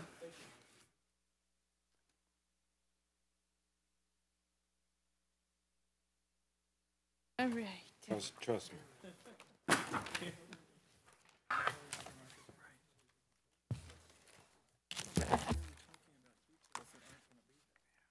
Is the applicant here for Pinnacle Point? Okay. Okay, new business, Pinnacle Palm Springs LLC for a major architecture application for the construction of a house on a hillside lot located on Pinnacle Point. Staff report, please.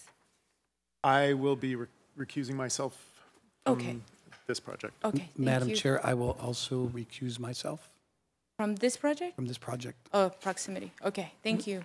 Just to clarify for the record, so we have two members of the AAC who must recuse themselves from this discussion. We will ask that they step down from the dais. Please step down and then we will call you back.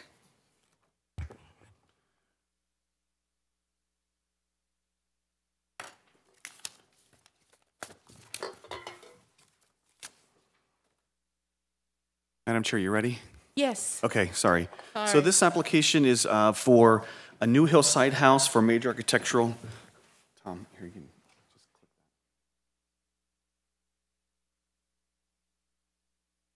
For major architectural for a 3,378 square foot house on a hillside lot located at Pinnacle Point, which is a 12-lot subdivision off of Bogart Trail. So the project is in Lot 2. They are seeking to construct this house, which consists of a 3-bedroom house with outdoor areas, including a pool and spa. So in the drawing that's before you on the slide, this is a 3D rendering of what the house will look like.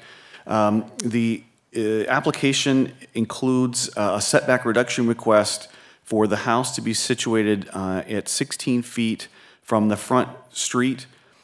Staff is requesting that the front driveway be at least a minimum of 18 feet long to accommodate a parked car. Right now, a car could not be parked in the driveway, would be hanging out into the street. So this would change the administrative minor modification from 9 feet reduction to a 7-foot front yard setback reduction. So let me go through some of these slides. This is another rendering of the front of the house. You'll see that the landscape plan includes some angular, circular designs, boulders, barrel cactus, and there are palm trees that are shown also. The inert material includes a series of gray rocks, boulders, and some white gravel also. So this development has 3 other houses that are currently existing on the site. They're farther up the hillside. They were built back in the mid-2000s, and they are, the colors of those houses are browns and tans. The color for this house, the material board has been passed around, and you can see are grays and whites. The roof includes several different angles provide clear story windows facing the mountains on either side. So the floor plan, as I mentioned, includes one large area that is the living room, dining room, kitchen area, the 2 bedrooms on the left, and then a master suite on the right with the garage coming off of Pinnacle Drive. Another landscape plan. This is the formal landscape plan. You'll notice that the larger trees include palm trees, fan palms, and then Mexican fan palms and foliferas. The building height.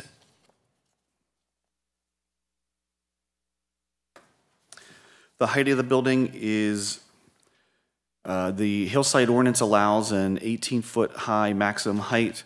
The proposed house, one second. It will be 16 feet, 16.6. And which conforms to the zoning code for the maximum height.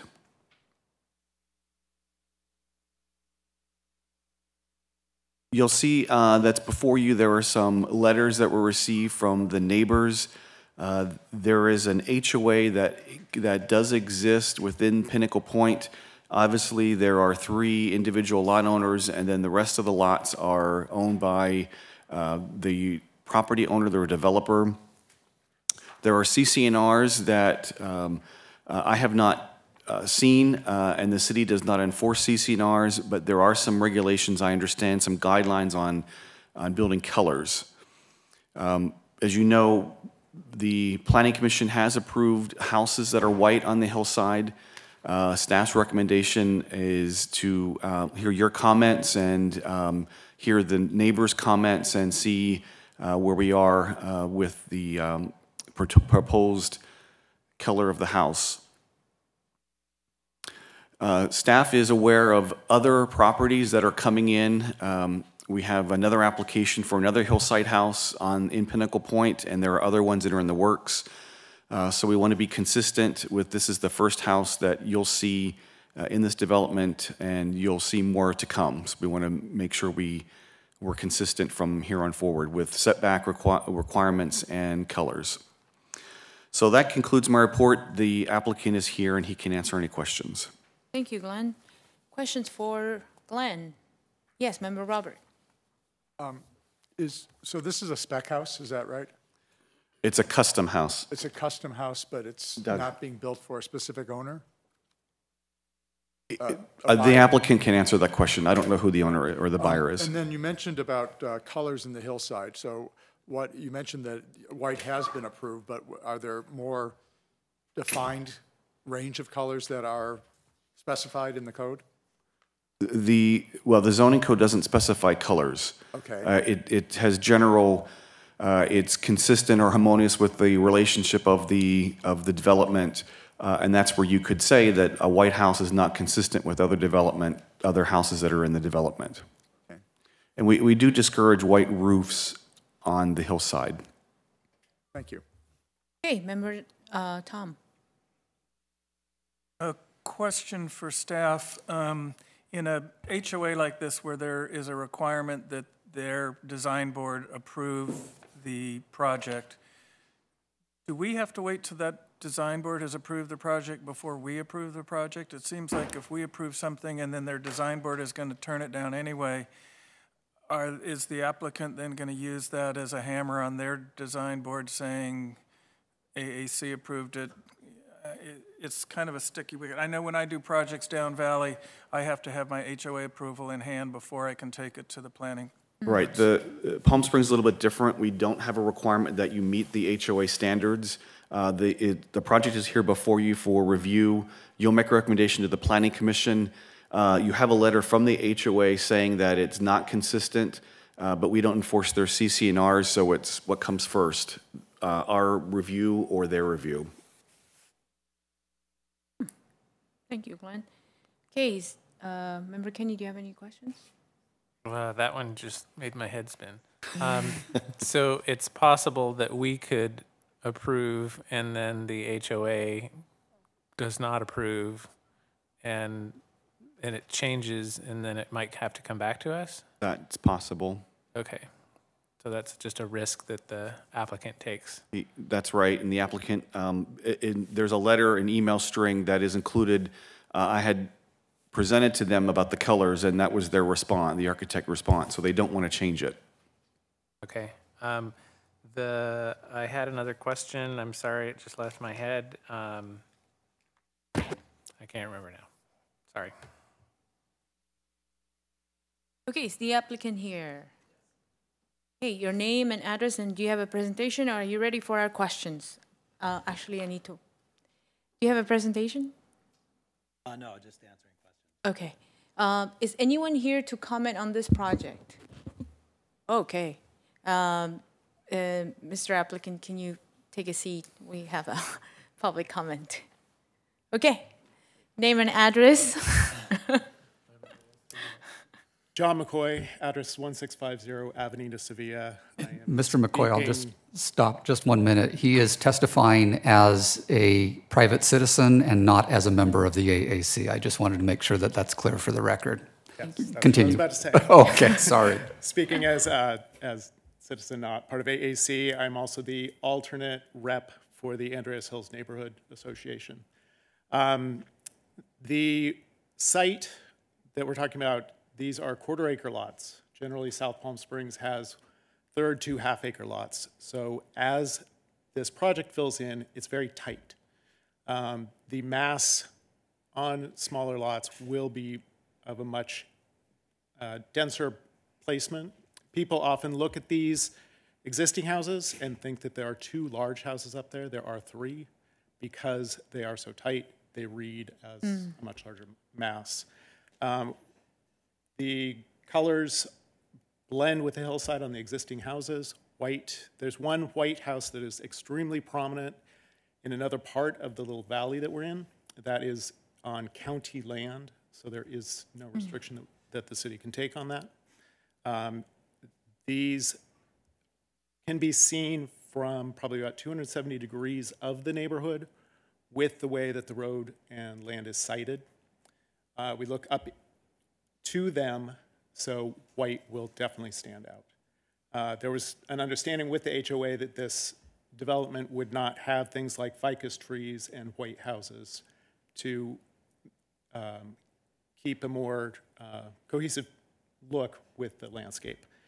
My other concerns would be that from the drawings, we can't see where any lights are on these houses. As you look up the hillside, it's nice having the darkness. There are some minor lights on existing houses. We'd like to know, make sure that the existing code is followed with fully shielded lighting, path lights, shielded caps on them, no uplighting, so that as somebody does put in a tree, you suddenly get this big glowing bush up on the hillside. So the concerns are aesthetic in terms of prominence of placement versus what has been the structure of the design. Thank you. Okay, could the applicant come back?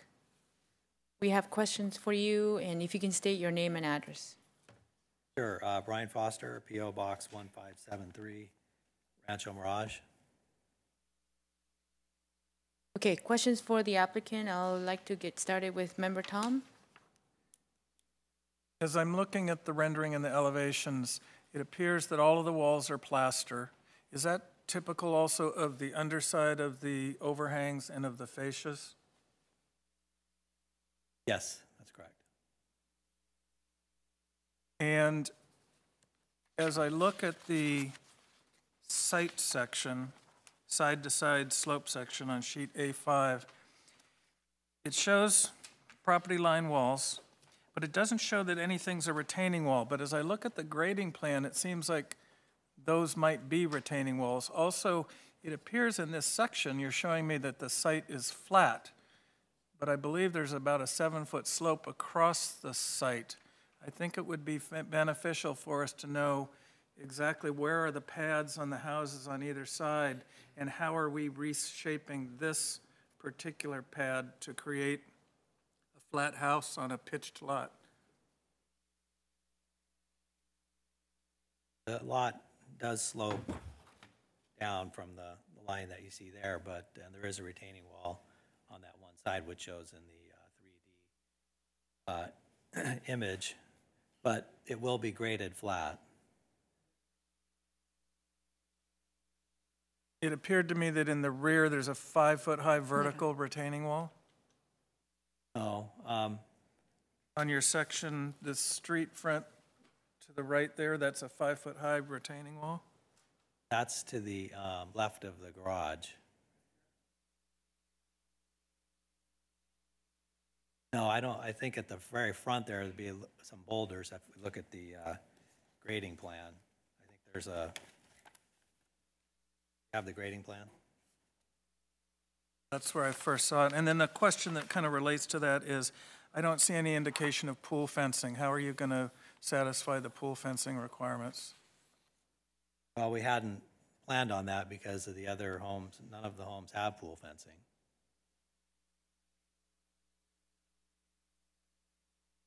Issue where you have these. I would check with the building and safety about that.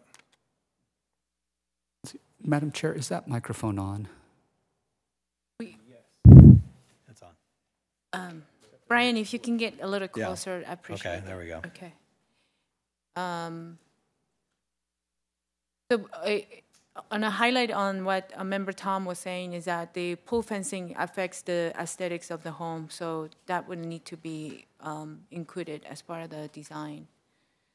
And we have experienced a number of projects in which the pool fencing will be coming back because it's part of the building requirement or health requirement. So. I can offer something if you don't mind. I have been to at least one, if not two, of the properties that are further, one of the three that's further up the hill, and they do not have any fencing around the back side of the pool, only fencing to, and it may be a hillside something, but only fencing to keep it private or secure from the street and from the neighbors to the sides, but it's a big drop off behind one of those properties and they don't have any fencing, so there may be some sort of exception to this, I'm not sure. Right, the building codes have changed since those first 3 houses were constructed, and there are some, I don't want to say waivers, but because of a drop off, because this is going to be right to the edge and it drops off. So the building department would be, through the plan check approval process, would review that. And obviously, if the committee wants to see a pool design, we can explore that and come back as a condition. Okay, very good. Member Robert, question for the applicant. Is this house a spec house, just out of curiosity? No, it's not. It's not, okay. Staff has recommended moving the house back, I think, about 18 inches, so you get an 18-foot driveway. What impact will that have? You know, the civil engineer, originally we had it placed differently, and the civil engineer required that specific setback, which he needed for drainage and other things. So you're amenable to making that change? I'm not 100% sure. The civil engineer requested the house be placed where it's at. Okay. So it's something that we'd have to check with him and determine whether or not that causes a problem. And then it seems like the color of the house is quite controversial. It is, and there's a lot of people that are out of the loop on what's been going on. We submitted this package in good faith quite a while ago, and myself and Scott, we met with the homeowners directly, the 3 homeowners there, and one of the homeowners wasn't able to attend the meeting. And the first thing they said is the white color was problematic, and I did tell them that I'd go back and revisit the colors based on their input. So the house that you see there is white, and since then, we've gone through a variety of other colors that are off-whites, which were submitted on the color board. And then we are now down into the tan colors. And so far, every color that we've submitted has been unacceptable other than brown at this point. And they've been guiding me in a direction saying that they don't expect brown. And I've been trying to educate them with color charts on, you know, how this really works and what colors mean what. So we're headed in a positive direction, I think, at this point. So ultimately, our intent is to you know, do what's right for the community. And of course, also the flip side of the coin is we're trying to accommodate, these are custom homes, we're trying to accommodate buyers' requests too. So custom homes, they shouldn't be all similar to one another, they should be dissimilar and have a variable of textures and finishes and so forth, and that's what we're trying to do.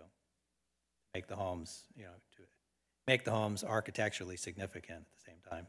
But just to clarify, the color board that we received was the original color scheme and not some later iteration?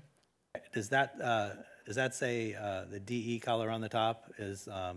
Says it was submitted on May 24th. The original color was white. That color that's on there is not, it's an off-white. So originally when we met with the homeowners, they were concerned about the houses being white. And that's when I made a decision to move forward from the off-whites, and that's what was ultimately submitted for you, and that's, I believe, what you're seeing here. And then since May 23rd, when the HOA finally contacted me on this, we've had a dialogue on possibly going into colors that are more tan. And that's where we're at now. Okay. Thank you.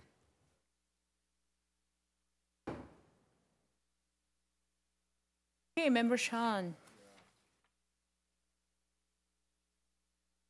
Are there landscape requirements for this project from the HOA?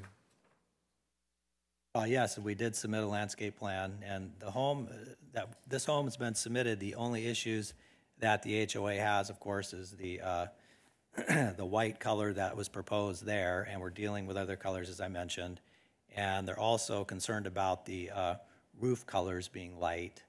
I'm not sure how far we can really go on the roof colors because of the Title 24 requirements for cool roofs. It's kind of a Well, that's an alternate way to figure out that, but if the color's a requirement, there's certainly a way to do it with not having a white roof.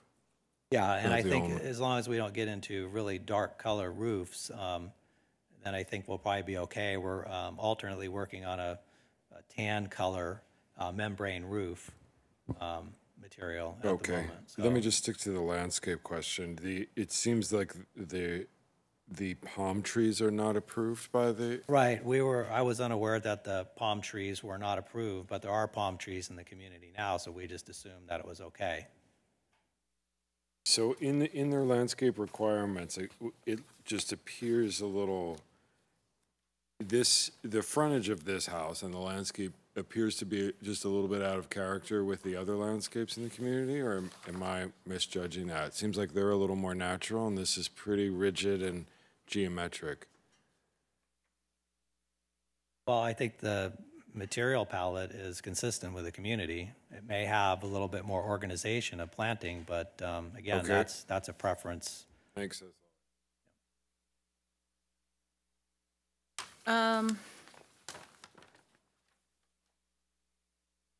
So Brian, the composition of your roofs when it comes to the front elevation, I wanted to ask you the question of how, so you have this roof that starts from the, let me see,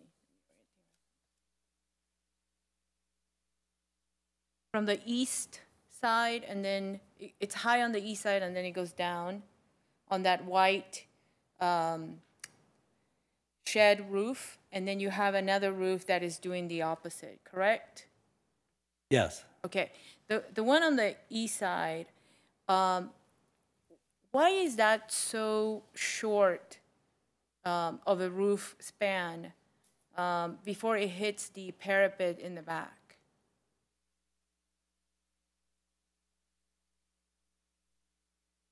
I'm not sure I understand Okay. the question. It's an architectural feature just to add interest to the front, so the house is not a square box.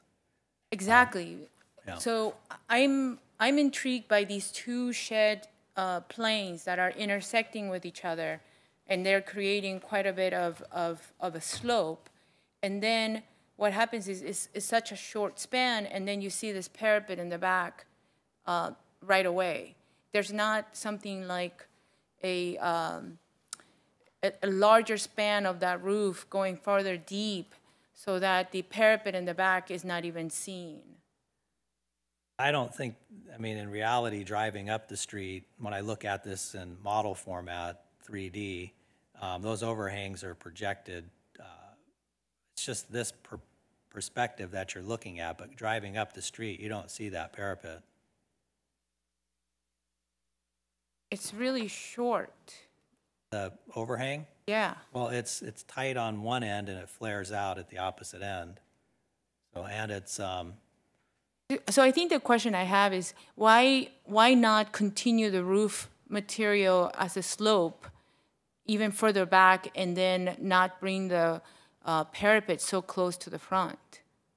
well, the parapet is the high parapet's what you're talking about, correct? Yeah. That's for the volume and the ceiling, and then after talking with the engineers for the insulation and the Title 24 requirements, that's why that parapet's that height. By the time you load that area up with the insulation and so forth, then you have a certain ceiling height on the inside of the home that we're trying to maintain that volume and not get too low with the ceilings. So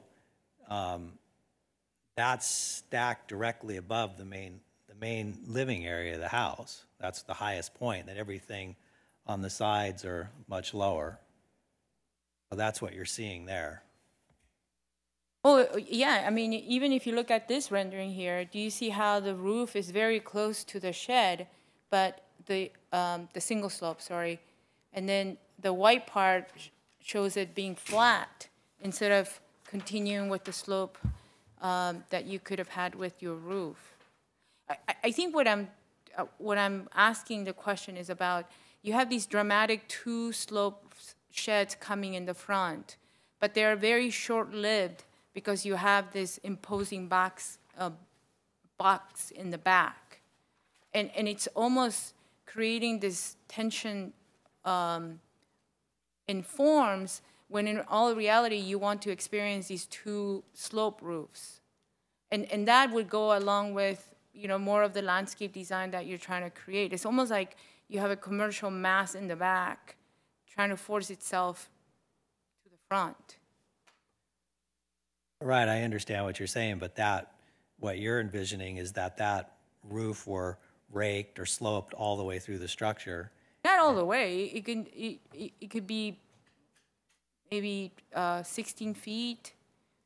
I think I probably should send you some other perspectives from a different, that's up high and from lot 10 across the street. But if you're within the community, the projections on that overhang is significant, plus it's cantilevered. We can't really get much further out without having a vertical structural column at some point to do that, or we'd end up with a real thick fascia for the steel to support that cantilevered area. What's the overhang on the low side? what's the dimension of the overhang on the low side on both? I'm not 100% sure on that, but that one is shallower, so that way you see the large one behind it. The projection on that one might be approximately 3 feet, I would say, maybe more. And then the one at the high one starts closer to the building, so you can see those two different raked roof lines, and then it flares out. So it's also coming out straight and then raking up. Almost has like a fold in it.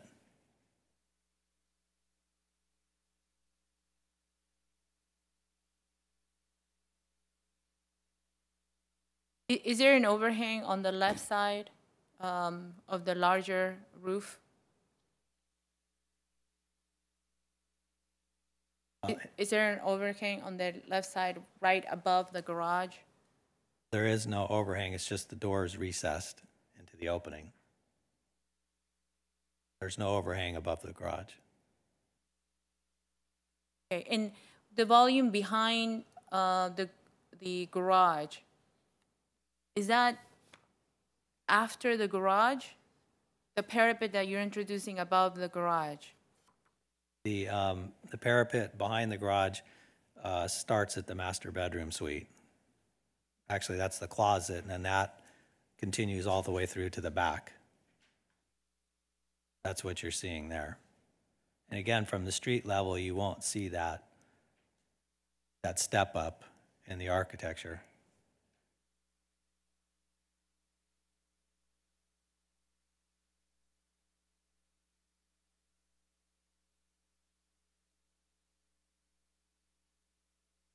And one last question. You have several accent colors besides the off-white. You have accent color 2, 3, and 4.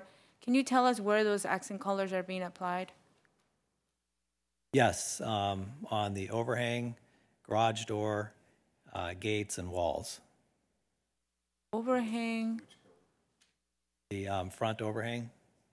I'm sorry. Those overhangs in the front are 2 different colors. And then the garage is a different color. And are you talking about the fascia line? Are you talking the underside of the roof? Are you talking about? The whole thing. Each one of those roof elements are different colors. And then you also have the vertical wall left of the front door with a raked stucco effect, which is similar to these walls here. Glenn, do you have a pointer by any chance? A pointer. Oh, I guess yourself. Yeah, that's it there. That's correct. That's accent number 2? I believe so. Yes, 2 and... Okay, and then where's accent number 3? The other overhang above right there. And then, of course, the garage door, and then the side yard gates. And then we also have the natural block walls, which introduces another color. So accent number 4, the darkest gray, where is that being applied? I believe that's correct. I thought that was accent number 2.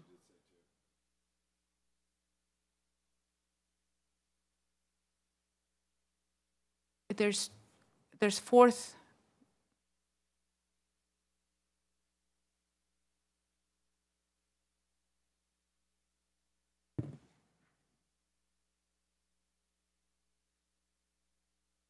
Okay, accent 1 is the overhang, the one off of the right side that you're looking at. Accent 2 is the upper overhang. And then accent 3 is the vertical stucco, rake stucco, and the garage and the gates. That's correct.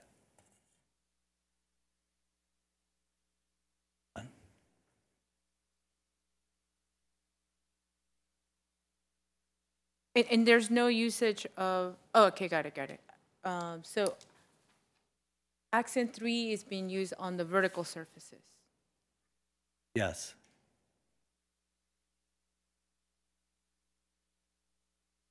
Okay, thank you, Brian. We will discuss the project and go from there. Thank you. Okay, I would like to start with Member Tom, commentaries on this project.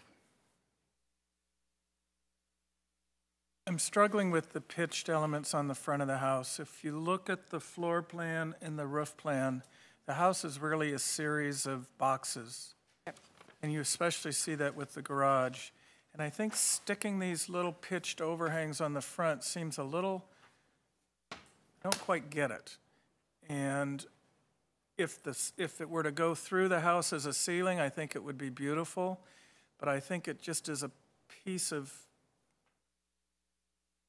detail that doesn't make a lot of sense to me. Maybe if it were a totally different material, if it were zinc or something. I like the fact that the bottom of the overhangs are darker. As people from below are looking up, that will help mitigate the color of the building. I think the garage is way too boxy. It needs some inset for the garage door or an overhang that wraps the side of the building, just to kind of soften the elements. And I totally would be opposed to the white roof, especially because there are lots above that are looking down onto this. And once the roof is no longer white, I think that makes the walls want to be no longer white. And just briefly visiting through the neighborhood, this front yard is so much bigger than the ones up the street that are one of them appears to have maybe just a 10-foot driveway and everything is hardscape. Couple little planting pallets. So this will be a distinctive yard compared to the others on the block. And I don't know if that's necessarily good or bad, but it's definitely distinctive from the others. But one of my other real concerns is without knowing which side walls are retaining walls and how the pool fencing is going to be built, I fear that if the lot to the left is 5 feet higher than this pad, and then you have to have a 5-foot high wall on top of that to create your pool fencing, we're looking at a 10-foot high wall there, potentially. So I think we need to see more specific wall elevations and grading elevations for each side of the walls along the property line. Thank you, Tom. Member Robert? I'm in agreement with Member Tom on the pitched elements in the front. They seem a little arbitrary, and they kind of, I think the parapet walls behind, they're fighting each other, and I think they will be far more visible once you're on that street, and certainly from anybody across the street. I am also think a softer color might work better, more harmonious with the desert colors. I'm not a big fan of the white and the grays. It feels very cool to me, and it's in this particular area, I think it probably makes more sense to have more of a desert colors. I do have some concerns about the pool fencing. I didn't raise it before, but I think the garage is large enough that they could probably store trash inside the garage. Otherwise, I'm not sure where it goes and how you get to it based on the floor plan. And yeah, I think that's it. Okay, thank you. Member Sean?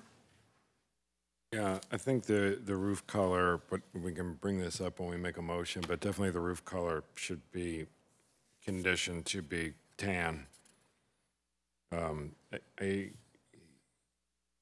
Some of the other comments, it seems a little odd, hokey about the angles kind of glued onto the front of the building that don't reflect the interior.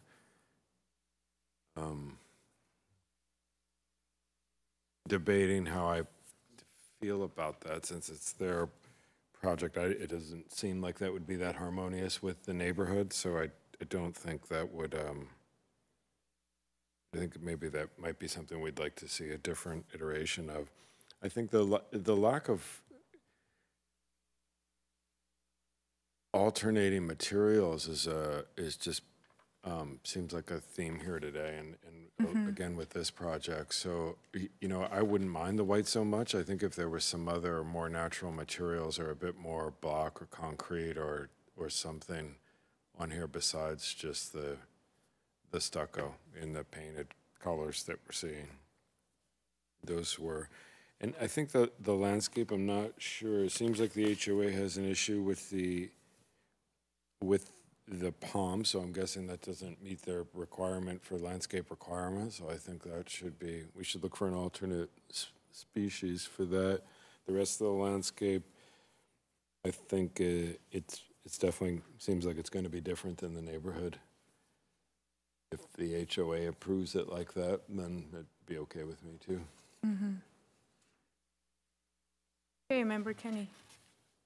I don't know that I could add much. I pretty much concur with the comments made so far. I think it's got the potential to be really great if that roof line were to be able to carry through over the living room. I mean, we're basically looking through a nice glass box there, and my eye wants to follow that roof line in the front as the roof of the living room all the way through. I would like to see, I think I need to see what ultimately the HOA approves of, and you come to consensus on. I don't think I see enough really to approve something here, because it's going to change based on what you're able to negotiate with the HOA and works for you and your buyer, and based on the comments that we've provided here today. I think almost that the other thing looking at the site is that it almost needs some sort of I don't want to say protection, but the front walkway going to this clear doors, it makes that whole entry experience be so exposed. I think before there's sort of like not steps, but there's some planters or something that creates more of a front door approach that right now it seems so exposed. And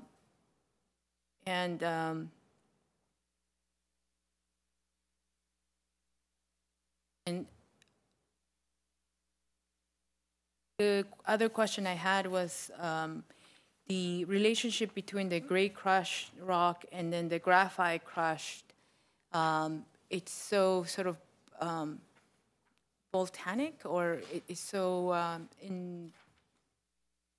industrial is not the right word, but I wonder if there's a color that could soften sort of the gray and white brightness of this project.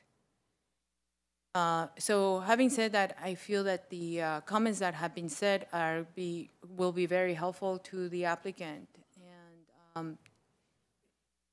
And it sounds to me that there needs to be further development. Yes, Member Tom. And I would also like to add that I think staff's recommendation that the garage be set back. You can look at the site plan. The pool doesn't have to move at all. To move the building 18 inches doesn't seem to be an issue at all. So I think that that should be a requirement also. So they can park a car in the driveway. Okay, do we have a motion? I will move that we continue this application based and provide all the comments that we've made and see it come back to us, hopefully with some of these comments integrated and some actual colors that have been approved by the HOA. Second that. So to clarify that, we would like to, instead of ask the applicant what color goes where, if we can have an exhibit that actually shows it, and if the renderings could reflect that so that we can actually see it all in view of the drawing. So all those in favor? Aye. Aye. Aye. Anyone opposed? Okay, if we can bring Tom back.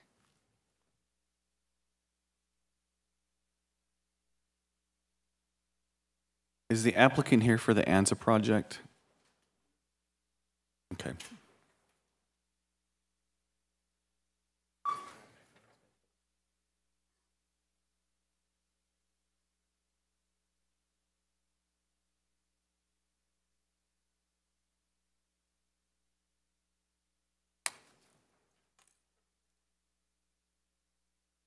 Okay, so new business, item number 4, Radio PS Properties LLC for a major architecture application for the construction of a 2-story cannabis cultivation facility located on North Anza Road. Staff report, please.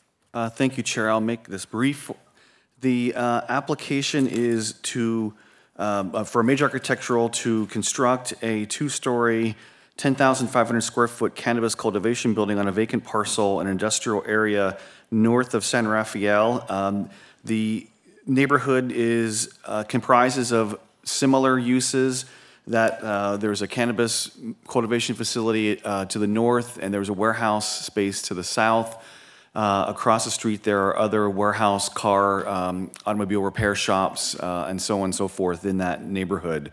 To the rear of this property, it's a vacant lot, and then there are residences that are farther beyond that. So the proposed building has a height to the middle roof, or the top roof plate of 27 feet 5 inches, and then an additional 3-foot 2 parapet for a total height of 31 feet 10 inches. The zoning code allows projections above the maximum height of 30 feet if the planning director and the planning commission approve the 2-story scheme. So the building is basically a stucco wood building with a brown colors. The material board is up on the dais up there. I don't know if you want to pass it around. It's that larger board right there.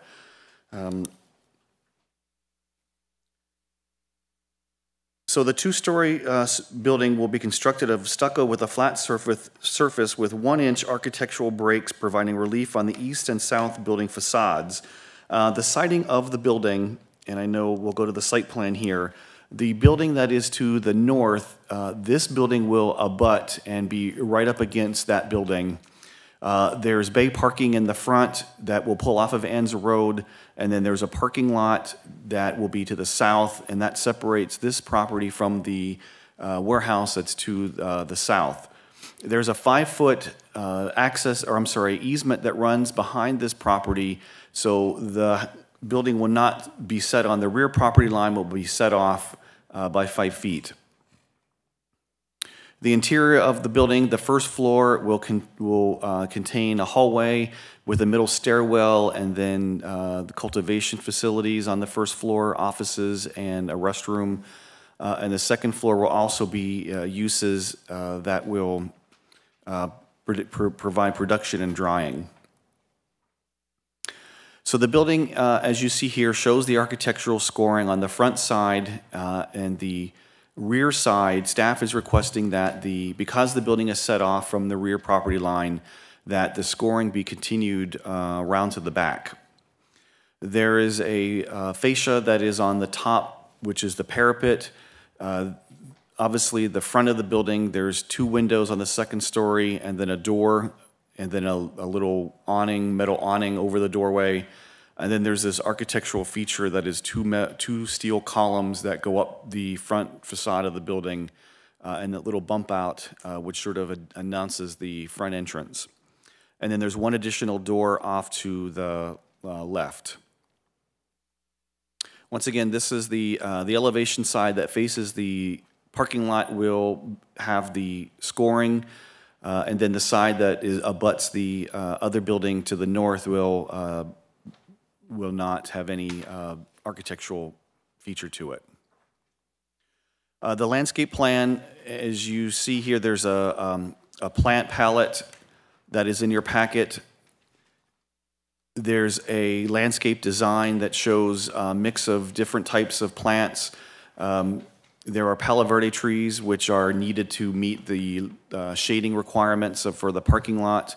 And then there's, in staff's opinion, there's a lot going on with this landscape plan. There's dry riverbeds. There's a mix of different plants that staff feels is a little overkill. We know the area is very windy, and it's difficult to keep landscaping alive up in the north end of town.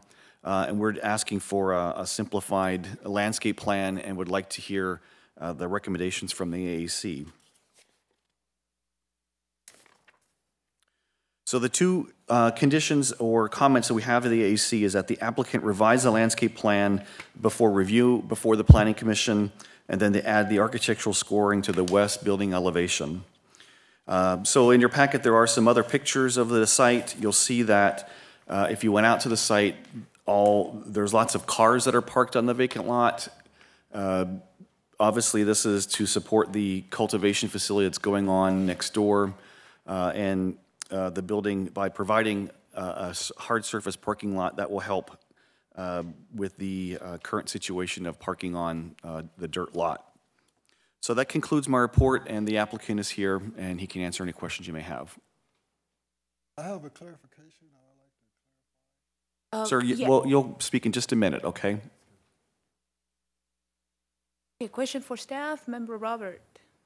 Glenn, the building to the north, how close is it to its property line? You mean when it abuts, it'll be right on the property line? So the two buildings butt up immediately next to each other? Yes. Okay, thank you. Okay, other questions for staff? Okay, seeing none. Your name and address? Burks Butler. Sir, can you talk into the microphone, please? My name is Burks Butler. I'm the project manager for Lawrence Gordon, the designer. He has issues with his family right now, so he couldn't be here. So I'm here to represent us. Okay. Okay, and your name one more time. Burks Butler.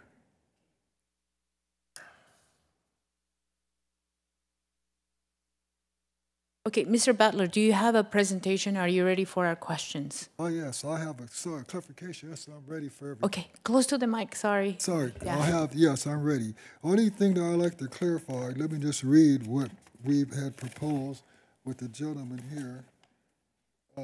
We're not using wood, we're using a metal stud frame. It's steel frame. Steel frame. So I'd like to read exactly what we're proposing.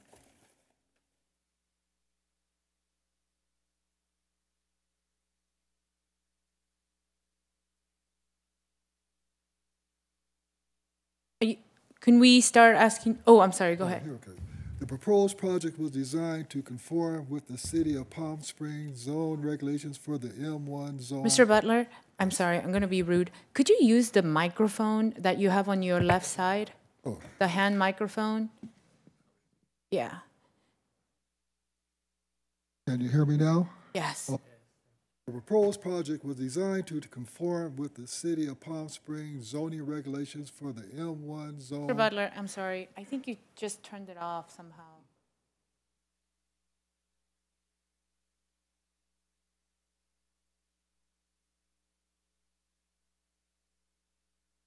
And I think this letter is in your packet, his justification letter he's reading from. Oh, it's the battery, okay.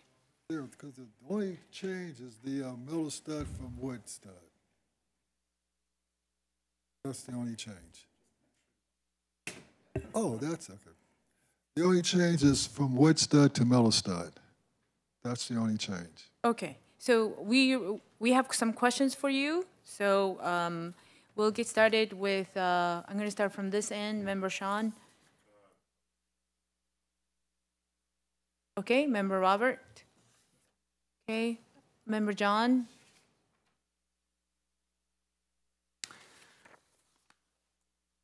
In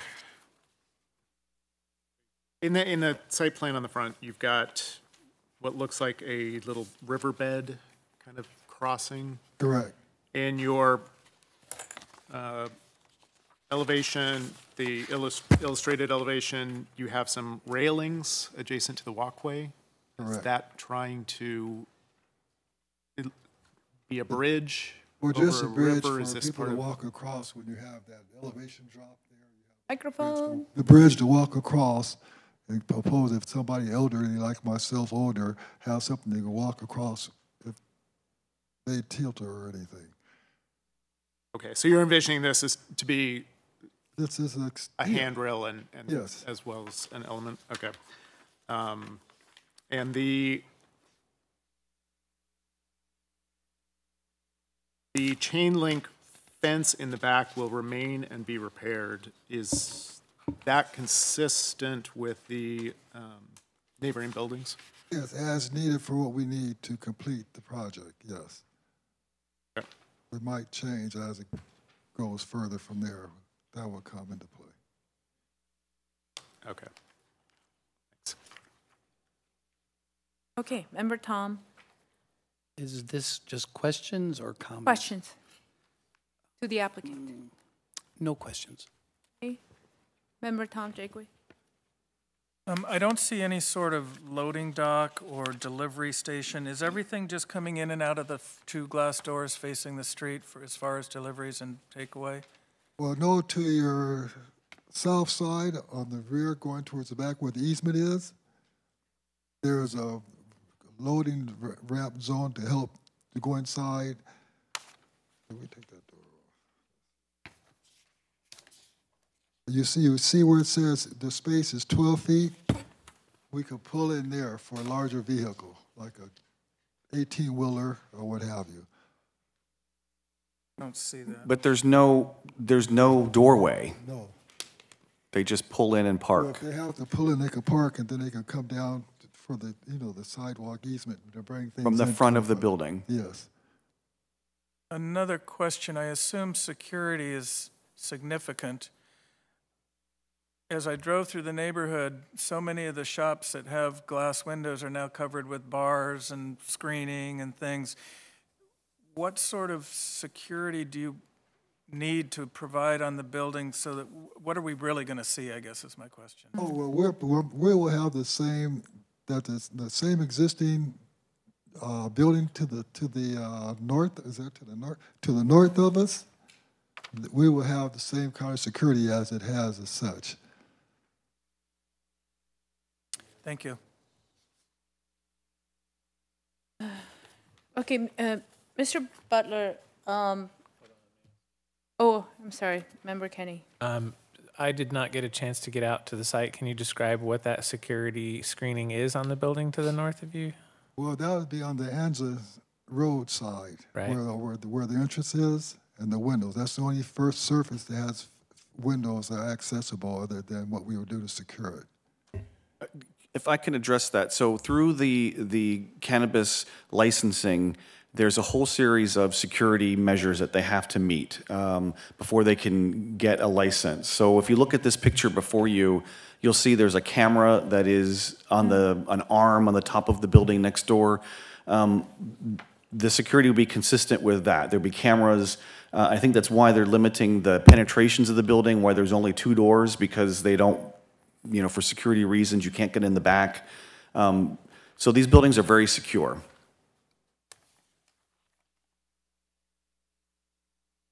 Mr. Butler, you're proposing a metal roof for this project. Correct. Okay, so why the parapets? Why are you building these parapets when inside you're spanning with metal roof?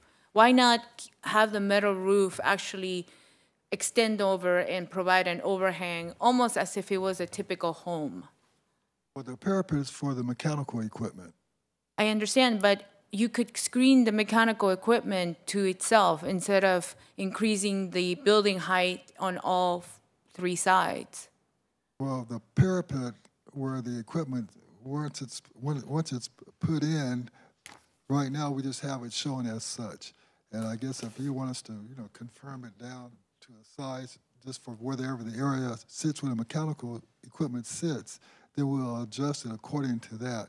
But as it is now, it will be like, as you see there, and then after we have to reduce it down to a size where all the equipment is, then we'll pull it back on that on the roof. The issue is that you have a 36-foot high, straight up from the sidewalk building. And although a 2-story is what is being requested here, it's quite a bit of a face that you're building here. So I'm trying to see how with a metal roof, if you were to extend it and have overhang, it would probably soften and reduce the height by another 3 or 4 feet. The second question I have is, you have this picture that calls it architectural break exteriors. Right. And then you have these other pictures which are sort of a tongue and groove insulated panel for your finishes. And according to the exterior elevations, that's what we were proposing for the entire exterior of the building. Correct. So how are you transitioning from, right now I'm just going to call that area the larger fascia. How are you transitioning from that to the rest of the walls? Well, I guess that's be like for wherever the stucco comes across, you know, the riglet, you know, expansion break riglets, the stucco, we're going to put those in wherever those locations are. That's where we're going to tie it like that to give us the square area, so it won't be just one big mass area like the one on the top. So below the stucco fascia, you have these panels. You have these panels that are squared off, right? 12 inches, and then you're scoring them all the way down. You say that again now? You see So panels? where you say 1 inch architectural break, Yes, and then you have stucco embossed sandwich panels. right. And you're asking what now? You having these stucco embossed sandwich panels from ground all the way to the underside of the fascia. Well, that would be a detail, I guess we would have to, what you see with the, excuse me, can I see that?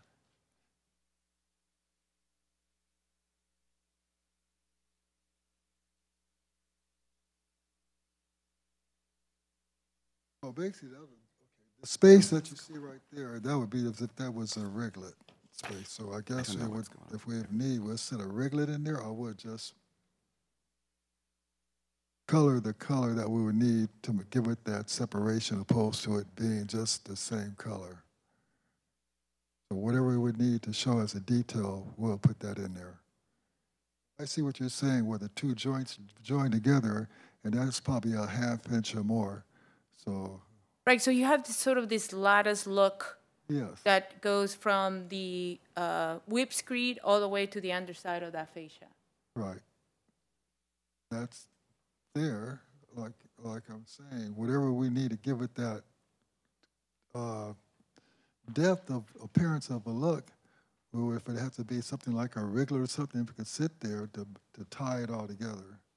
I guess that would be a detail you would need, or something, because I'm looking at it, I didn't see it earlier. So I could address that and get that back to you. Okay, also, so the entry requires a double door. You need a 6-foot opening for bringing merchandise back and forth. You need a 6-foot opening. And then to the left of that, you have, I believe is 2 4-foot doors. Right. And that's needed for what function? Also to?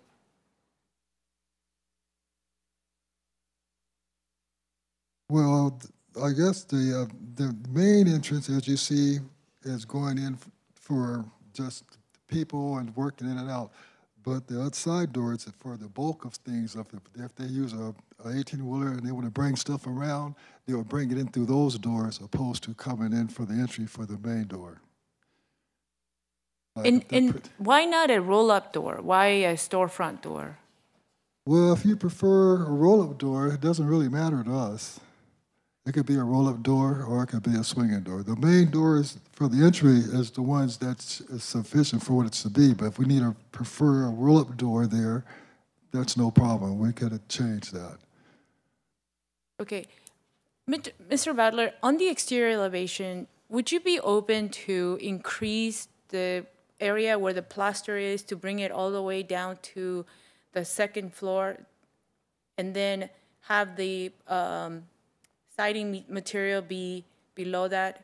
What I'm trying to ask you is, instead of separating the two materials at the roof line, can you separate the two materials at the intersection between the 1st and 2nd floor?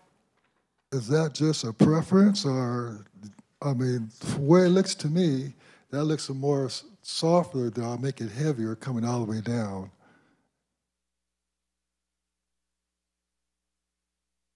I see where you're going. It's just right now, because the building is so tall and so boxy, when you have this very narrow fascia going all the way around, it's not really accomplishing the look of the fascia that you're achieving. It softens it up for what I see. I can make it heavy. That gives it a heavy look to me, opposed to soften up and give it some distinction, opposed to just making it that mass of that depth. Okay, and the arch entryway that you're proposing, is that to protect your clients from the sun? Oh, the rain, sun. And how deep is that? It's 3 feet. 3 feet. And, okay. 3 to 4 feet, somewhere in there. What do we have here? It's 4 feet.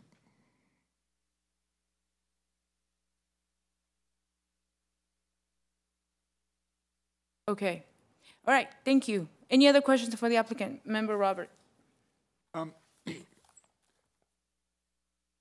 Can you explain, you have about a 14-foot floor-to-floor.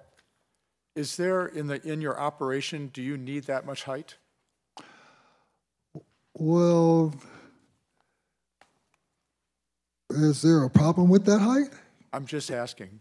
Well, we just felt it was the more space, the merrier. If there had to be some mechanical ductwork that had to pull us down up under there, then we would like to give it the more space opposed to trying to push it up. I think that the reason I'm asking is that if it helps proportionately with the building, the overall building, yes. And if you don't need that much height in the building, it might help the building. Well, I would have to wait to hear from the other, the mechanical people and the installers, people for the facility stuff that they need. I would have to address if the height, justify the height that we have, or if they could reduce it. That's something that they would have to answer. Okay. All right. Thank you. Yes, Member Tom Jakeway. As I look at sheet M1, it appears to me that there's 46 condensers on the roof. Am I reading that correctly? Is that why you have the parapet wall?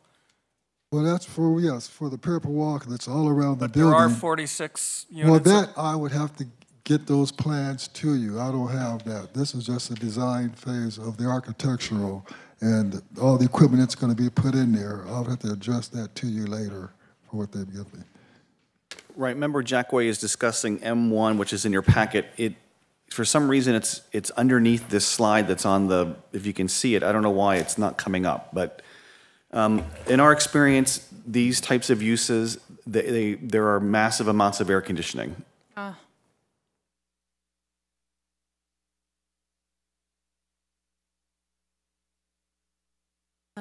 Member Sean, did you have questions? I think I passed you. I'm okay. No questions. Okay, thank you very much. Also, I just want to add this in. The boulders and stone with our landscaper, we're coordinating all that together because we're going to use, Palm Springs, gold, we want everything to blend in with the surrounding. So the landscaping with the bedrock, dry stream and stuff, we'll have that when he finishes his stuff to bring back for our next meeting. I'm sorry, you're going to have a new landscape design bring back to our next meeting? There was questions asking about how it looked right there. It looked kind of vague. Well, he's going to have all that addressed when we come back after we get everything approved to go into the next phase. Okay, I think Glenn will guide you through those steps. Oh, yes, he's been guiding us. Yes. Thank you. Okay, thank you. All right. So we're done with the Q&A and the public comment. So right now we're going to be discussing the project here among the committee members. So you can take a seat and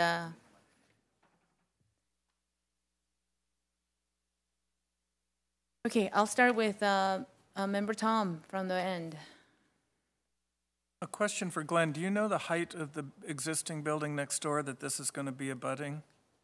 It looks like it's a little more than a one-story building. So the building next door, if you look at the picture, that's the very front, you'll see that there's a front one-story portion of it, which is probably around 14, 15 feet, and then there's a second-story section that sets back. You can kind of see it in the very left-hand picture, but so the second-story element is on a kind of barrel roof. I've actually been in that building, and it's recessed from all the edges of the building, probably about 8 feet.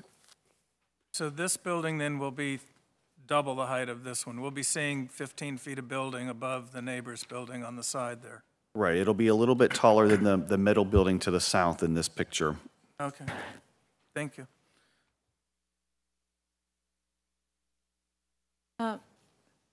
Member Tom, did you have any other comments?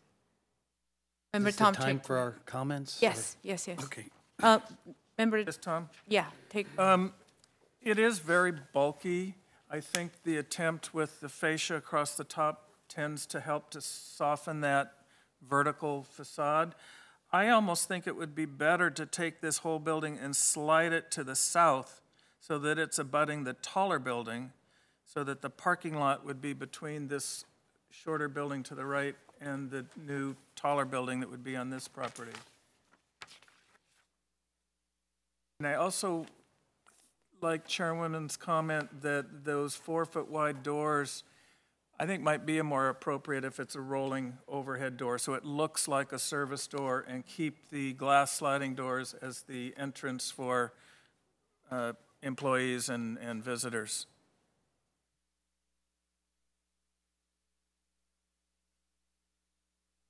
Hey, Member Tom Dozy, I know you're writing some notes, so.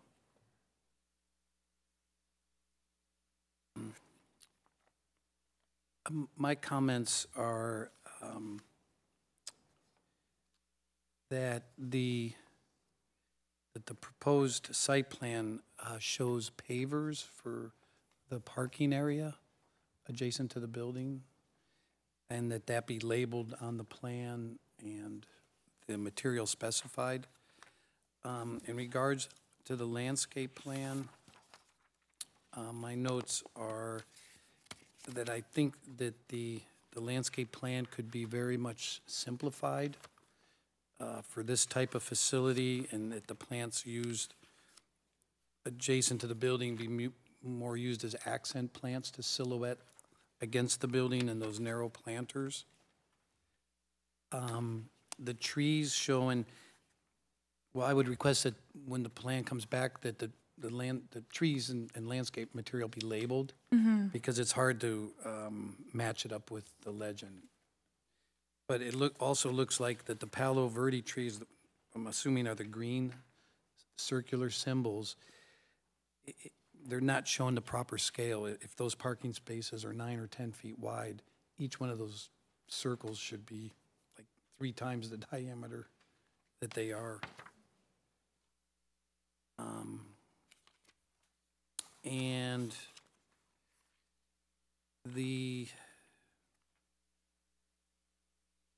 that the plants be labeled, and also the rock material that would be used in the ground plane be labeled.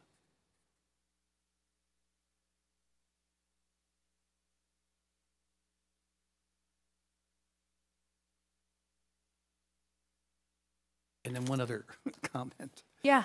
That that there be if there's desire to have the railings at the entry there, that they be redesigned in a more aesthetic fashion, whatever that might be, rather than just this vertical. A form that came to mind is almost one that surrounds it's in the title block of the landscape plan. Something where it seems to fit. Yeah, I was going to add that there's not a handrail portion in which the hand could grab onto. Yeah, there's something's wrong there. Yeah, yeah. And then I think the final one is that in the elevation view, in this rendering, the arch over the door looks Yeah, in the elevation view, it looks smaller, but in the rendering, it looks like it has better proportions. And so somehow, to get the two to match, this looks better than what it does in the elevation. Elevation, size match the rendering. Thank you, Tom. Thank you. Member John. The plant palette is all over the place. It's too extensive for the size of the property. The needs to be winnowed down and made a more cohesive composition. The I was reading the parking areas. I thought that I saw that they were stamped concrete in the renderings. It looks like pavers. I think pavers would be a better choice. The color of the paving could be reconsidered as well.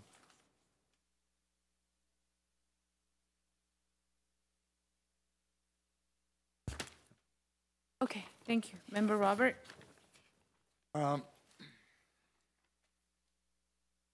I think, I think there's some architectural gestures that come off a little clumsy. The railings on either side of the walkway, the curved canopy, as Member Tom mentioned, was a little out of proportion. This is better, but I think actually if it were lowered a little bit and made more sense, related more to the door, it would help. The shape of it also seems kind of arbitrary for the building. The parapet that pops out beyond the face of the building kind of seems heavy. And I think if you kind of if you wanted to do it as an archway around the entry, take the two vertical elements and then just the horizontal above that, pop that out, and the rest of it recess back to the flush with the building, I think that would help. Overall, and if you don't need the height, it would really help a lot, this building. It's very tall and bulky. If you don't need the height inside, I wouldn't, you're going to save money building it. You drop it to, 12-foot floor to floor, whatever you need for the growing facility, you're going to save some money in air conditioning and construction costs. So I think actually just trying to bring the building, make it a little smaller will help a lot. Thank you. Member Sean? I think to elaborate on the height, without having an elevation that shows the adjacent buildings and their height relationship with this proposed building, that we just need another exhibit that shows that together. And yeah, I think that should have been a requirement before we even saw it. The applicant said they were going to present that here today. I gotcha. Okay. Landscape, I think the more, I'd like to call it shade trees for the parking area, but I think if we can screen that building a bit from the street, that might help. I think the palette is also too extensive. I can't quite tell from the black and white landscape legend what you're actually showing in color. I don't know what's cypress or why we even need cypress. So it's pretty unclear presentation. I don't see a north arrow. Not sure why the railing's needed at all. I suppose it's an architectural element to reinforce the dry river rock that's shown on the landscape plan, like a bridge kind of thing, but I don't see why it's needed at all because of the height differential between the adjacent surface. The arch in the front, I just feel like we need to see another alternative to that. It doesn't just seems to really compete with the architecture that's being presented here. I don't know where it comes from or what it's trying to say about the building, but I don't find that it helps. Just looks like a tilt-up building anywhere USA. I do wonder with the height thing, before we just see a presentation where there's an elevation showing the height relationship of the adjacent buildings, we're interested in bringing the building lower. So I think that would be nice to see, something that might help maintain a substantial height on the interior, but help reduce the impact of height and how it's perceived by the public, is potentially doing something different with the front 10 or 15 feet of that roof where there is a need for a standing seam roof in the front, and you can maintain a parapet to hide a massive amount of mechanical equipment behind it. So just a suggestion. I don't want to design building with you, but just throwing that out there. Member Kenny. All great suggestions. Thank you. Member Robert literally stole my notes on a couple of those, so I'll just echo the couple things that I think are particularly important. I like Member Tom's idea of moving the building closer to the adjacent metal building. I think that would help visually reduce the height, but I really would also like to encourage a reduction in the actual height of the building if it is not needed to be that high. And also the eyebrow entrance shade structure, I think definitely I agree that just doesn't work. It should be something that is more linear with the building. I liked Member Roberts' idea of the push in, pull out. I thought that was much more interesting. And that's all I've got to add. Thank you.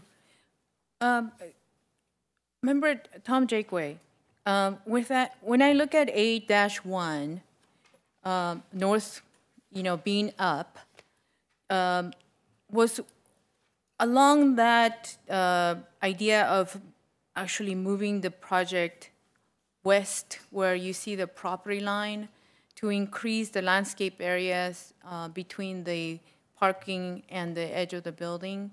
Did that go along with your thought of moving the building?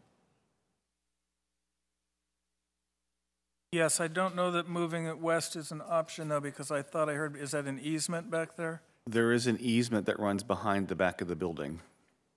Okay, thank you.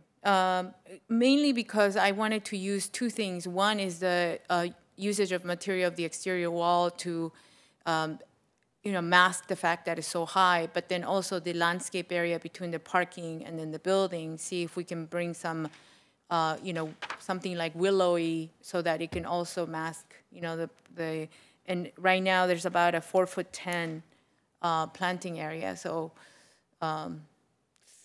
that's where I was going.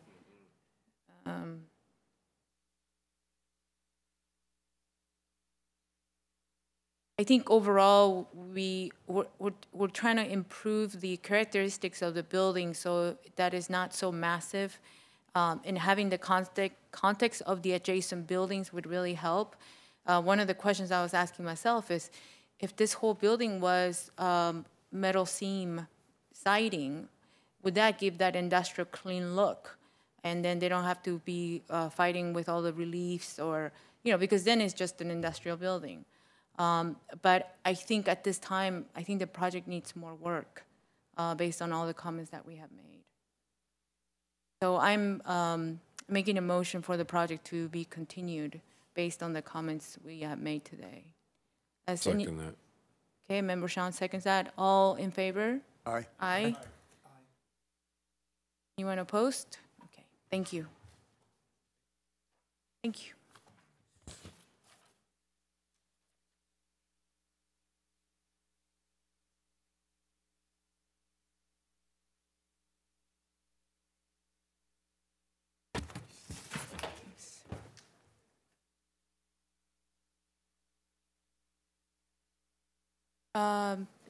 There's some items that we had brought up on the previous meeting. I don't know if there's follow-up that needs to happen. One was on the city signage on Indian Canyon. I don't know if there's any more development on that.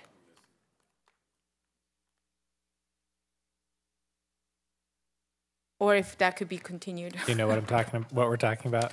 If whoever made the comment would come see me, I drove both on Palm Canyon and Indian Canyon, and I'm not sure what I'm missing. I have pictures I'll show you. Okay. So just see me after the meeting. Okay. And any other committee comments?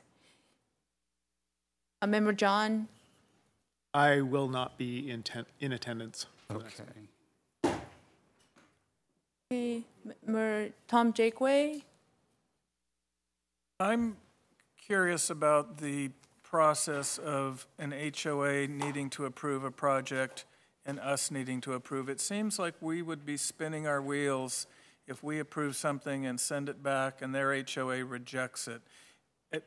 I think it makes more sense that we would ask them to bring an approval from their HOA, and then we still have the opportunity to make any sort of comment we want, but we're only reviewing the project once then instead of potentially twice. Yeah, generally, I would agree with you that that would be the more efficient process to have the HOA approval first before the AAC considers it. As Mr. Malacker pointed out, we do not enforce the regulations of an HOA, and occasionally we may have conflicts between our design regulations and those of the HOA. But again, I would agree that generally it's more efficient to have the HOA review the project first. So we will look to do that where we can in the future. Hey, Member Sean. I was just gonna. Oh, okay. Director Flynn, is it too early to talk about terms, or? It is not. We can go ahead and talk about that if you'd like to. What we will need to do here within the next couple of meetings is to have an election of officers. One of the things that's in question, just so that you all are aware, is there's an item on the City Council agenda on Wednesday to extend the terms of those members whose terms expire in June for an additional 6 months. And that's relative to all of the boards and commissions that are appointed by City Council. The reason for that is we are going through a process of looking at potentially districting the city. And one of the things that City Council would like to see is greater diversity on our boards and commissions. What is unique about the item that is being discussed at City Council on Wednesday is it only affects those boards and commissions appointed directly by the City Council. It would not impact the AAC. What I would recommend is that the Planning Commission may want to discuss this at their next meeting on June the 13th to see if we also want to extend the terms of those members whose terms are expiring on June 30th here on the AAC, to see if we would also extend that period to give the Planning Commission some additional time to look at the diversity of the applicants that we may have for those 2 seats. So it might be a little early to talk about that right now. Let's see what Planning Commission does with this item on June 13th. Okay. Other than that, any items?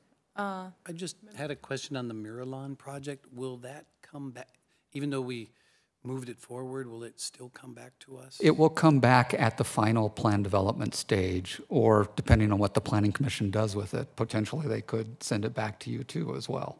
But if it does go through and the preliminary plan development is approved by the Planning Commission, then ultimately it would come back for the final PD, which would then come through the AAC and go to the Planning Commission as well. And would any site plan changes be incorporated with that? No, typically not. Any site plan changes would need to be handled at the preliminary stage.